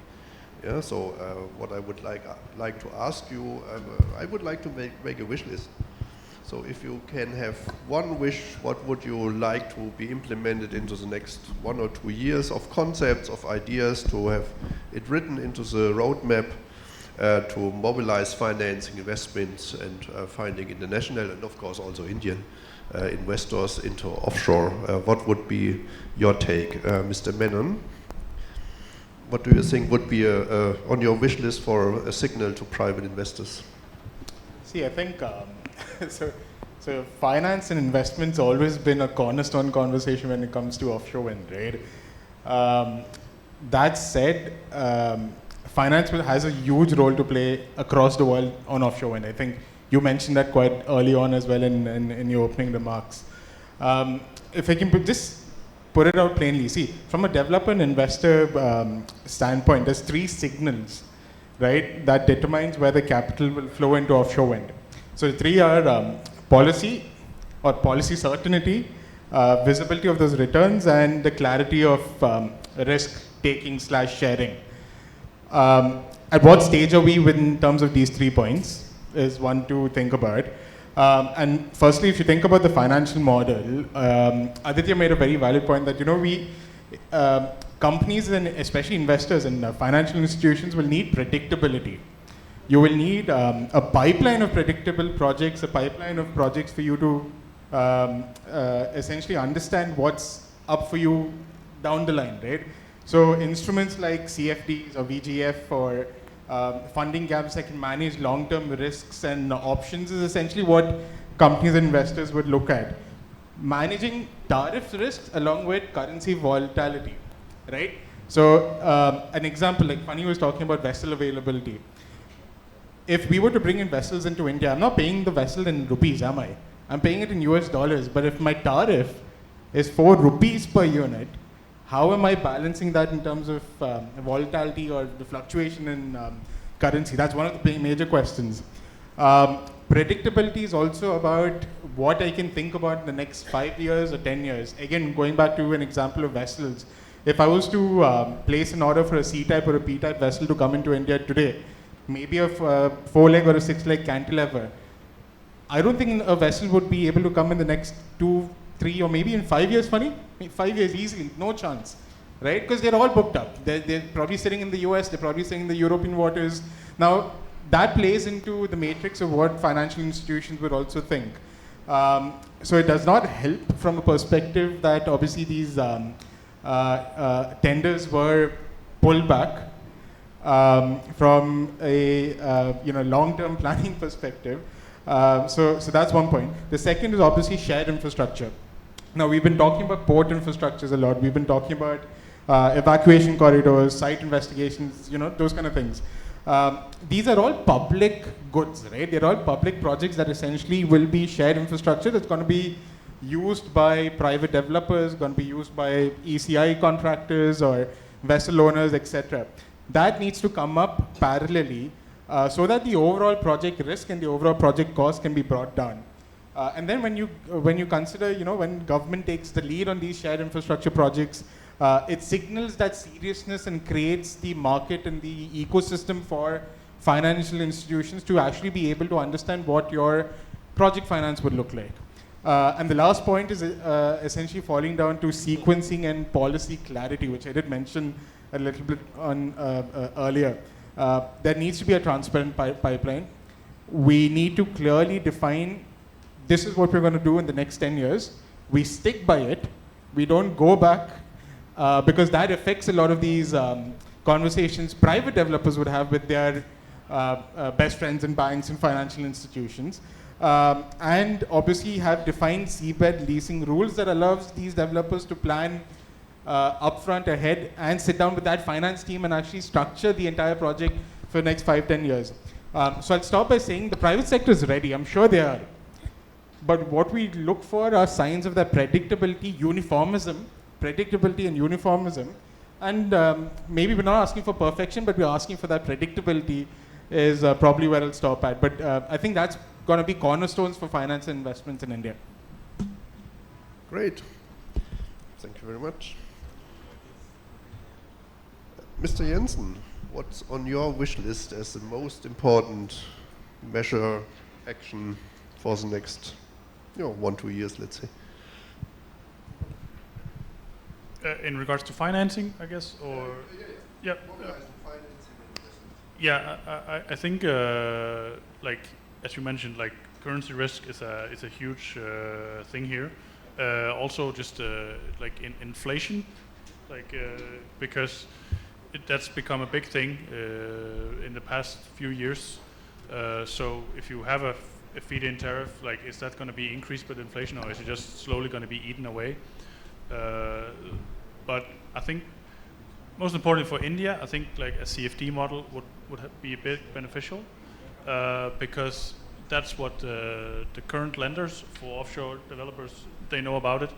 And one thing that bankers hate is uncertainty and risk, right, as was mentioned. So introducing a tool that's very familiar to them, that secures this like very steady income flow, and then if possible, if that could be inflation adjusted, that would be like a banker's dream. I would think so.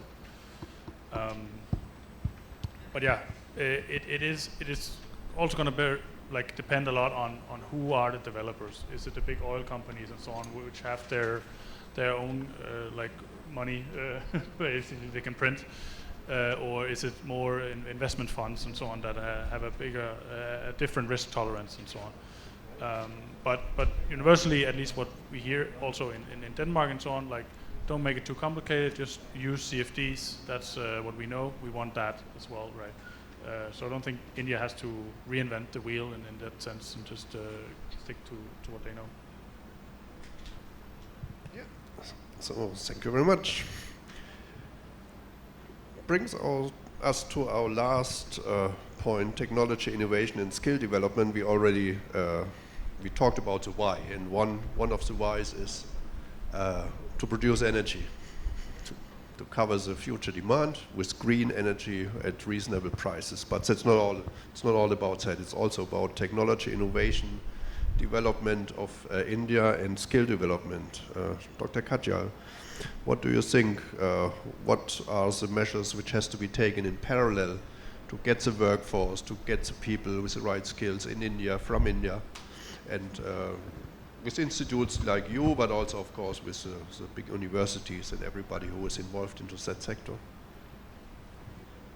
I think as a capability building, we are already working with Danish Energy Agency as a bilateral program, and we are first, main question is that the technical bodies, the trainers need to be trained in offshore in India. And the first step we have taken with the bilateral program with Danish Energy Agency, with UK Aspire and the European Union funding, that with the international experiences we are getting trained our teams with the help of IITs and also with the ocean departments, the NIO Goa, for the deep diving and all, because all these skill developments are required for an O&M perspective or the health monitoring when the offshore projects are being developed. So in the meantime, first we have to develop the projects and then come up with these, O&M issues.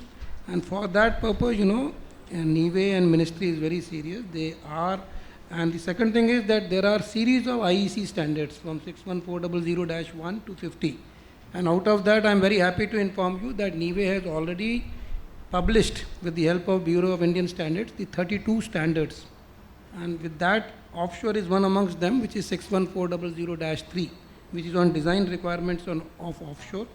And what Jagdale sir was mentioning on the repowering, on Monday we have a meeting with Bureau of Indian Standards, and we will be coming out for a IEC 61400-28, which is on the life extension of the wind turbines beyond the 20 years life expectancy.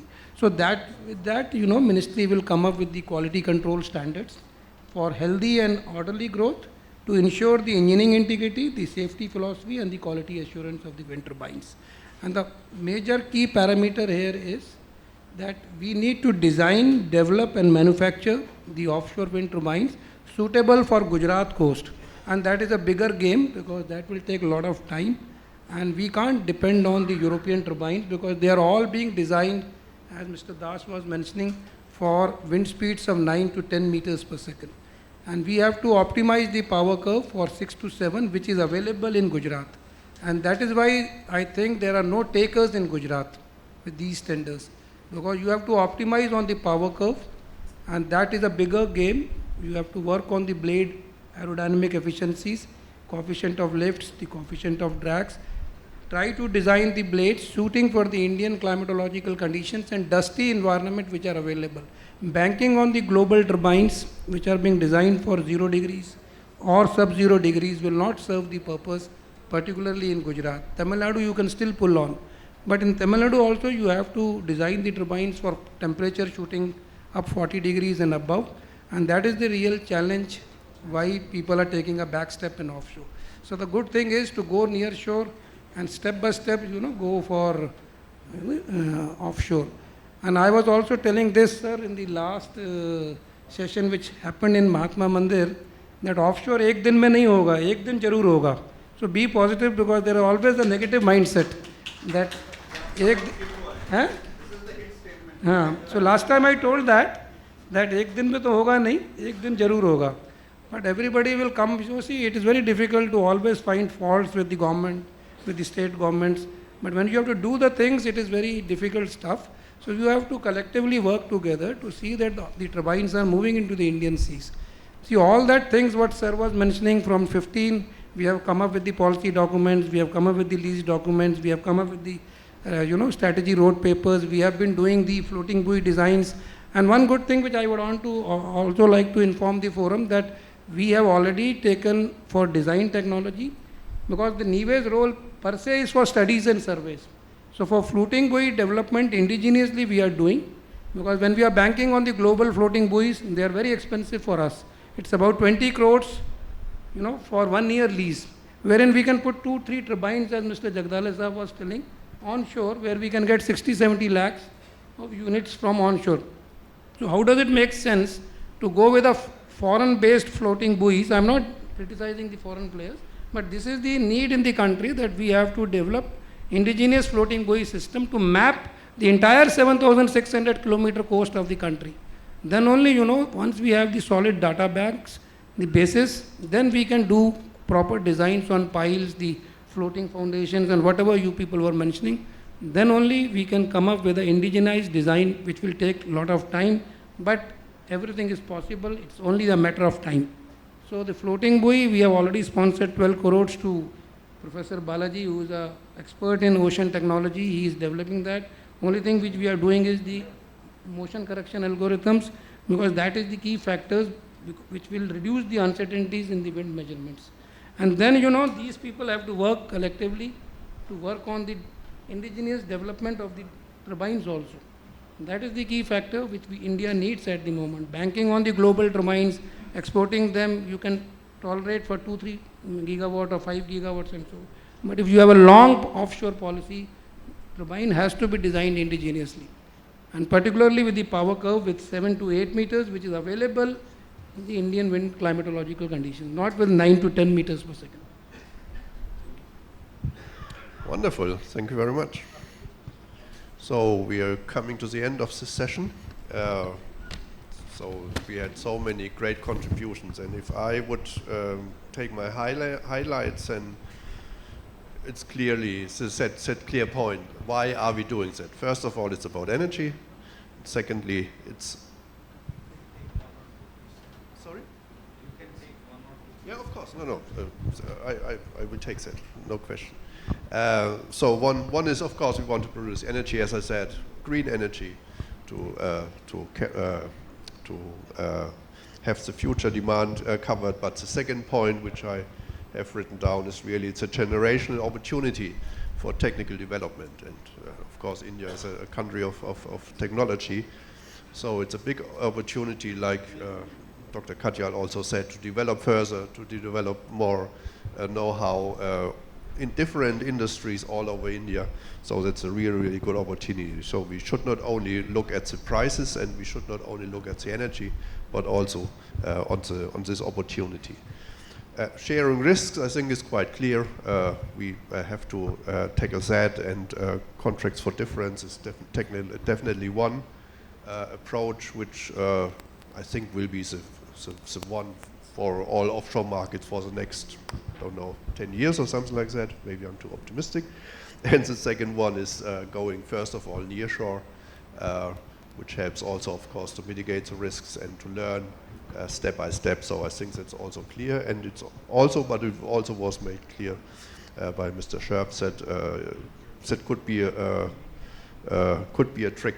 So it's very important not to stop there, but to have a roadmap beyond this offshore. So offshore, this nearshore. Nearshore is for learning, but the next projects must be on the horizon, and that's what I also take with me. Public commitment is very important, and that has exactly at least two perspectives. One is a project pipeline, so not only doing now nearshore and then waiting for 10 years and then we will see. And the second is show commitment by investment into ports, into logistics, and all that stuff which you need. So you really show, yes, we want to go that way, and we don't stop after the first projects. And of course, that goes together with the development policy of the whole offshore industry, wind and non-wind going in parallel. So yeah, I'm happy to take some questions.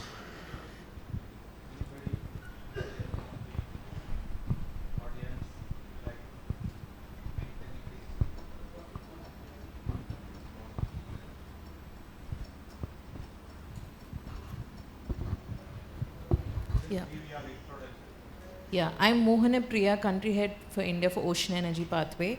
One of the issues that was not discussed, which I see near shore, is the vessel traffic movement, and what is the risk that is, because Gujarat is very active in ports, there's so much happening, so much of human activity around near shore.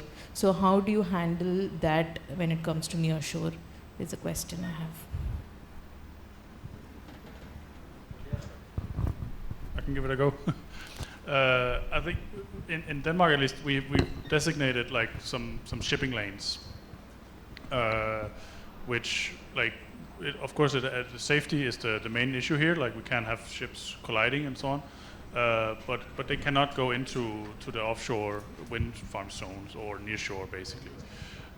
So some sort of definition of, like, okay, here, this is the ship's area and this is the near shore. But of course, there's going to be more clashes when it's near shore compared to offshore. It's where the most traffic is, and I think that's also in Denmark. We're not opposed to near shore. It's just like we have a lot of complaints. Like, people don't like the view of them. That there's traffic, there's fishing. And so on. So that's one of the reasons why nearshore is not developed more in Denmark, because it will be cheaper than offshore by far. But yeah, you definitely have to have some clear rules for that. try to add it here. Your questions was for nearshore. You see, in first nearshore, this conceptualized in Gujarat, where we have found out the demography. It is near Mahua. We have studied there as high tide line, low tide line, and fishing. And based on that study, and this offshore turbine, what is the generation? So we were assigned to that, okay, this could be an ideal place. So we have studied with the government of Gujarat. So, and we studied the local issues. We have raised that what could be the statutory clearance required. Particularly fishing is the main issues there because everybody is going for fishing. So now how that statutory clearance can come with a checklist, check and balance with the state nodal agency, we are working for that. We have a deliberation. But as far as the nearshore is concerned, that 500 megawatt potential can be explored with the precautions. And I think that kind of identification already done in Gujarat. Yeah. Just want to ask you one question back. Are you talking about installation part or operation part safety issues? I'll explain both. If you want, I'll explain both. See, installation part, what generally in India we do is we put pilot or guard boards when you are installing it. So each turbine might take 10 days, 5 days, 7 days. So each location you'll have guard boards. So that takes care of the installation part. Whereas operations part, like what Johnson is saying, like you'll have a corridor. And if you look at the turbine, if you look at the blades and everything, the shipping channels, they're all designated by Directorate of Shipping. They are pretty much designated. So these offshore units, when they come there, they're not put in the shipping channels at all. And when you do that, you will put a marker buoys offshore when you have a turbine, maybe 50 meters, 20 meters, 30 meters, depending upon the requirements of the regulations, you'll put the marker buoys. And nobody is allowed inside the buoy location. So the traffic will not enter that sort of a zone. So that's how the marine, yes. That's how the marine safety guidelines are taking place. Yeah.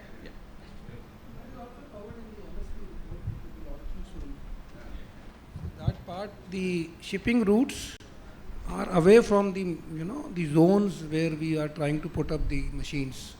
So yeah, for nearshore also we will take care because that should not fall in the shipping zones. So that will cover in the marine special planning report.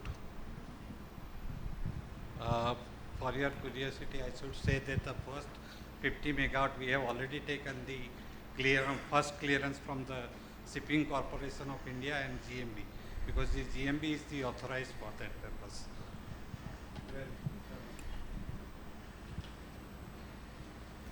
Sir, I am Rajkumar Rai Singhani, working as Senior Executive Power in Gujarat Power Corporation.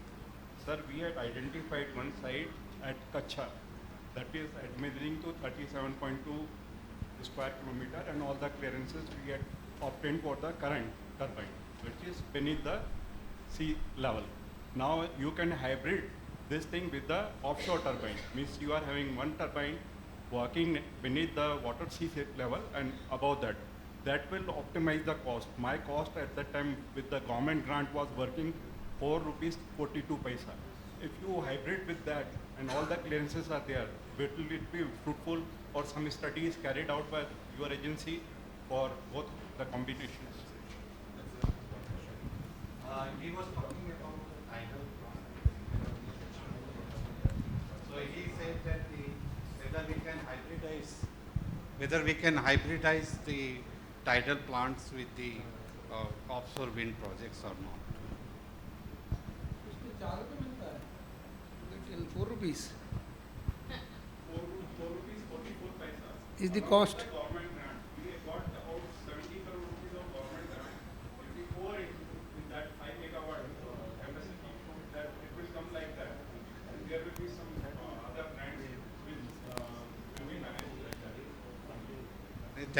That project is also supported by the VGF. Like Maybe just we will like have to. What they did, there was a proposal from EMRC and Atlantis. They are putting the tidal current turbine beneath the sea level, and thereafter, above that, there will be this about offshore wind turbine. That will cut down the tariff.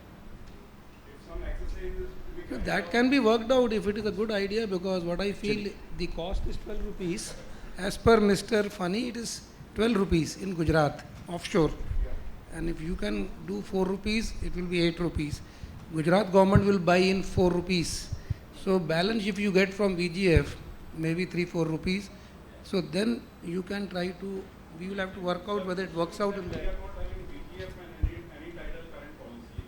No, VGF will come in the offshore project if you people work on that manner.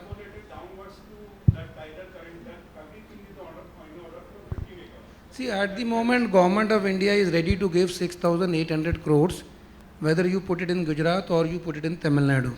So the only challenge at the moment is, as per the numbers which Mr. Funny is always telling me, Tamil Nadu will be something about 9 to 10 and Gujarat will be 12 rupees, right? So if it is Gujarat, even if you moment you presume it is 12 rupees per kWh, 4 rupees Gujarat government will give you, and the entire 6,800, suppose for a moment you presume it comes to Gujarat, so then it will be 5 rupees you will get from VGF, 5 plus 4, 9, and if you are able to do 2, 3, 4 rupees from your tidal, then तो इसमें अगर हो जाएगा, then it is workable. So that is, but that only we have to see that the VGF, but there are two ways. Whatever is the loss, either you reduce 1 gigawatt to 500 and see where your VGF 6,800 is exhausted, and then your project becomes at par. That is how we have to move forward for offshore projects. And if you say that it is 4 rupees and the numbers are correct, then sir, aap baat karo. Yeah, but actually, if you look at it, in Europe, they have got the wind and solar in the same part, where you have the substation in the middle, and you've got the wind turbines all around and solar in between. Now, if you're talking about the tidal part, that tidal can be done the same way, and maybe the same infrastructure can be used, and that can take forward like that. Then the numbers can be worked out very well. Yeah. Better what I suggest, you submit this proposal, we will get it examined by World Bank or any. So what they said?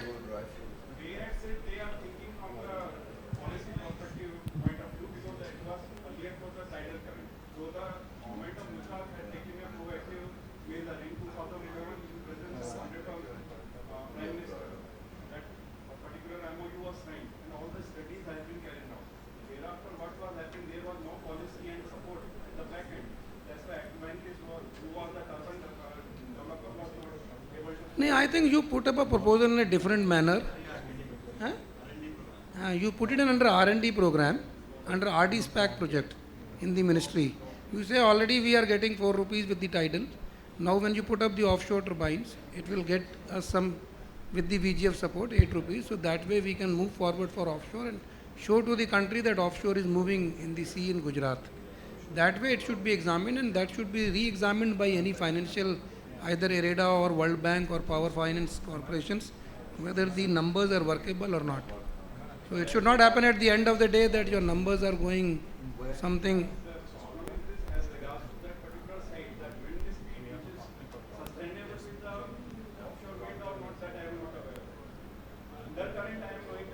तो आप उसका latitude longitude दे दीजिए, we will work out दी हवा कहाँ पर, कच्छ में किधर है वो, लैट लॉन्ग दीजिए.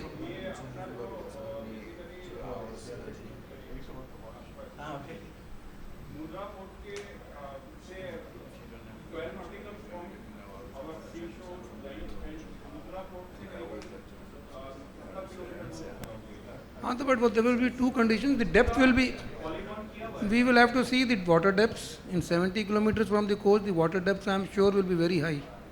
Wind speeds we will have to re-examine based on the lat long, and then we will have to work out the total, financial modeling for 20 years, and then try to take a meaningful and informed decisions how to go about this. Look, sir, one more question in continuation to the discussion, is continuing. I am Prashant Bakshi from Suzlon. My question is to Dr. Katyal. Since NIVE has studied the wind potentials in this on land, in this shore and offshore, and we are now talking gradually from before shore, before sea. So, do we have any analysis that what is the deep sea wind pattern? Because today, with the evolution in technology, we have reached somewhere around 40% PLF, 38 to 40%. So, how far we go into the deep sea, and what could be the wind speed which makes the turbine or maybe project viable, and what point or numbers we were discussing? That is what I was explaining you. When you go in zone A or zone B, where you feel that your 11 or 12 gigawatt can come up, the wind speed at 150 meters are 7.73 to 7.75 meters per second, which is average wind speed, which is a class 3 wind speed. So that would mean, as per site suitability analysis, you have to only put the class 3 turbines. But now if you go with a 15 megawatt turbine, and that too with a European design turbine, that is designed for 9 to 9.5 for rated wind speed. And I say rated, it means a 15 megawatt can give 15 megawatt hour when the wind blows 1 hour 9.5 meters per second, then it will give you 15,000 megawatt hour units. So, but when you are at the level of 7.7, that is what I was explaining, you have to optimize the power curve. And that is the challenge, that the 15 megawatt turbine does not suit for Gujarat seas. So that is the technical issue. So अगर आप power curve को design करोगे, optimize करोगे, the manufacturing fraternity will take a back step because they feel there is a lot of time consuming stuff, lot of money is involved, and they want numbers. Until you give them 1000 gigawatt or something, they will not invest money. Whatever he was telling, I'm sorry to say that, whether you go in the Southeast Asian markets and all, they want big numbers to invest. Because if they feel that you are going for 5 gigawatt, 10 gigawatt, none of the manufacturing fraternity is ready to invest in India. Because it's a huge risk involved. And in water, it's all a very, very different ball game. Okay, I know now, because when we go into offshore, the work which we do in onshore in 3 days, sometimes it takes more than 6 months. So it's all together a different, जैसे 2020 match खेलते हैं ना, तो उसमें चाहिए फटाफट. Same way offshore में भी वही चाहिए, otherwise you lose money, you can't delay things.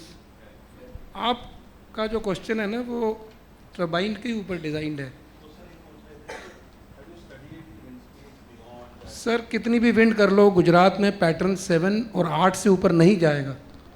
The varying wind speed, you can see the 20 years of retrospective data analysis.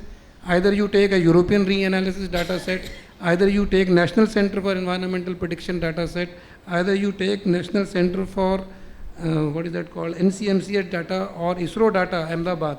That will be all 8. The inter-annual variability will be ranging 8.1, 8.2, for which it is a class 3 winds only. So it's as good as the coastal wind speed. Coastal में क्या है sir कि 6.5 है, but उसमें जैसे मैंने कहा कि आप 100 की जगह 150 करो, whenever you go higher heights, winds will increase. So you are getting almost equivalent to 20 kilometre जाने के बाद, तो बेटर है यहाँ कॉस्ट कम आएगा. यहाँ 10-12 करोड़ में कैपेक्स कॉस्ट में आप प्रोजेक्ट लगाओगे, वहाँ 20-22 करोड़ में लगाओगे, तो यहाँ बेटर है 4 रुपये में बिजली पैदा करो. Because at the end of the day you have to see how much is the cost of your energy you are putting it, and then you can go inside the sea one by one. Sir, it is like this, when the parents have daughter and son of same age, parents prefer to marry daughter first.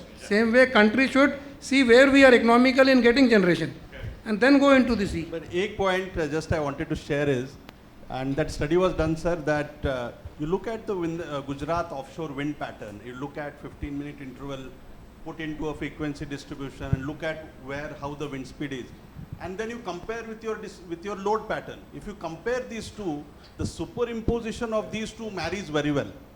That is the benefit that the utility is going to get, because of, even though it's a low PLF, it is as good as that what you need when you need, at the time you need. That is the beauty of offshore, and therefore we should go for offshore. Similarly for Tamil Nadu, it is almost 6 months flat. It's a demand based, you get a flat load itself. The offshore is that beauty, and therefore I think Mistry Saab, you will concur what I say. That is where the offshore Sir, offshore करना तो है, अब कब करना है वो पता नहीं, हैं? एक दिन जरूर होगा मेरे रिटायरमेंट के बाद. Thank you everybody. Since the all the speaker has to go to the dinner with the and further programs, I really thankful to the everybody, and particularly speakers who come a long way to discuss here, and it sees that sees that the very serious thinking is going on the both side, and all the stakeholders are very keen to see that the what Katyal sir है, Katyal sir ने जो हमें दिया है कि भाई एक दिन में तो नहीं होगा, एक दिन जरूर होगा, उसके साथ हम आगे बढ़ते हैं. Thank you very much. Before going to that, I want to give some token of thanks to my distinguished speakers. I request the Chief Finance Officer, Ms. Kinna Katara, to distribute the same. First of all, you please give to Dr. Hans Peter.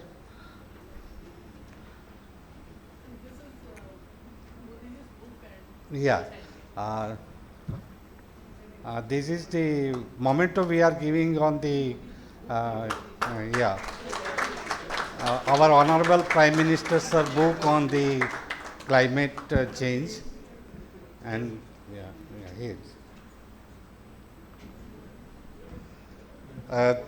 then Mr. George Karp, Mr. George.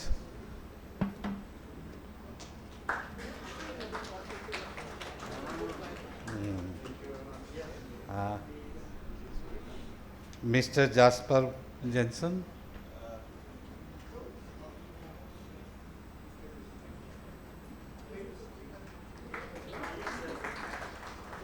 Dr. Rajesh Katyal.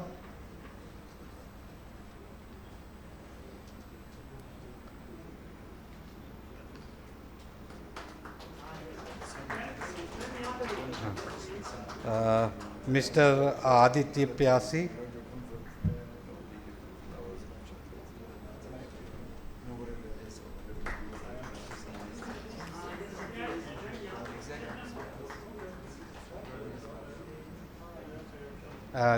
Mr. Dinesh Jagdale.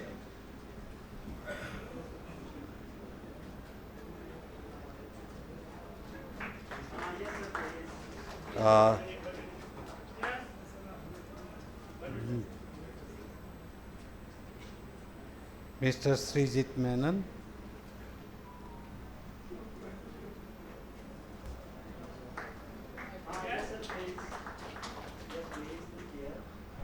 Dr. Alok Das.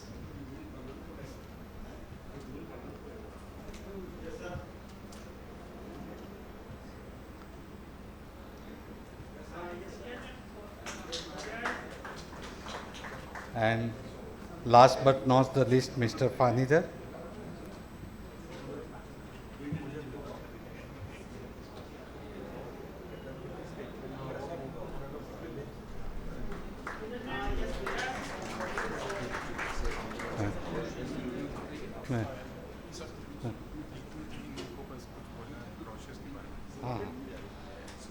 You want to say something? If I may, just very shortly. Apologies for walking out. I didn't want to avoid your questions, and my colleagues answered them. I'm very glad they did, and I didn't have to do that. I was talking to the Minister of Energy, and my mother always told me, never leave your wife or important people waiting. So I had to go out, and I have a kind request. I brought some materials on offshore wind in those red booklets you find on the table. Please, if you're interested, take one with you. I hate to fly them back to Hamburg all the way. It would be a waste of CO2. So please take them with you. And thank you very much. Yeah. So before the end of the session, I request a group photo along with my managing director, sir.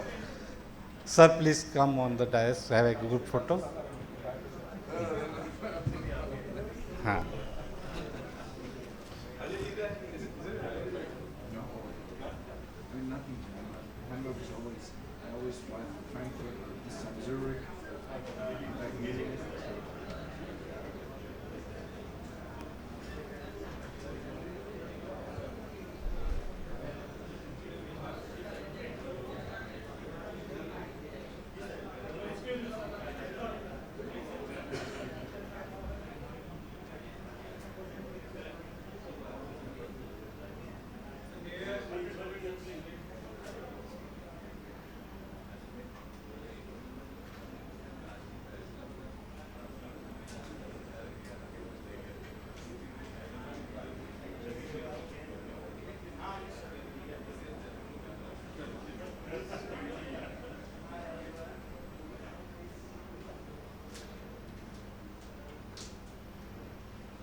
Thank you, all of you. And tomorrow we are cordially invited you, all of you, to hear on the green hydrogen, development of the green hydrogen in Gujarat.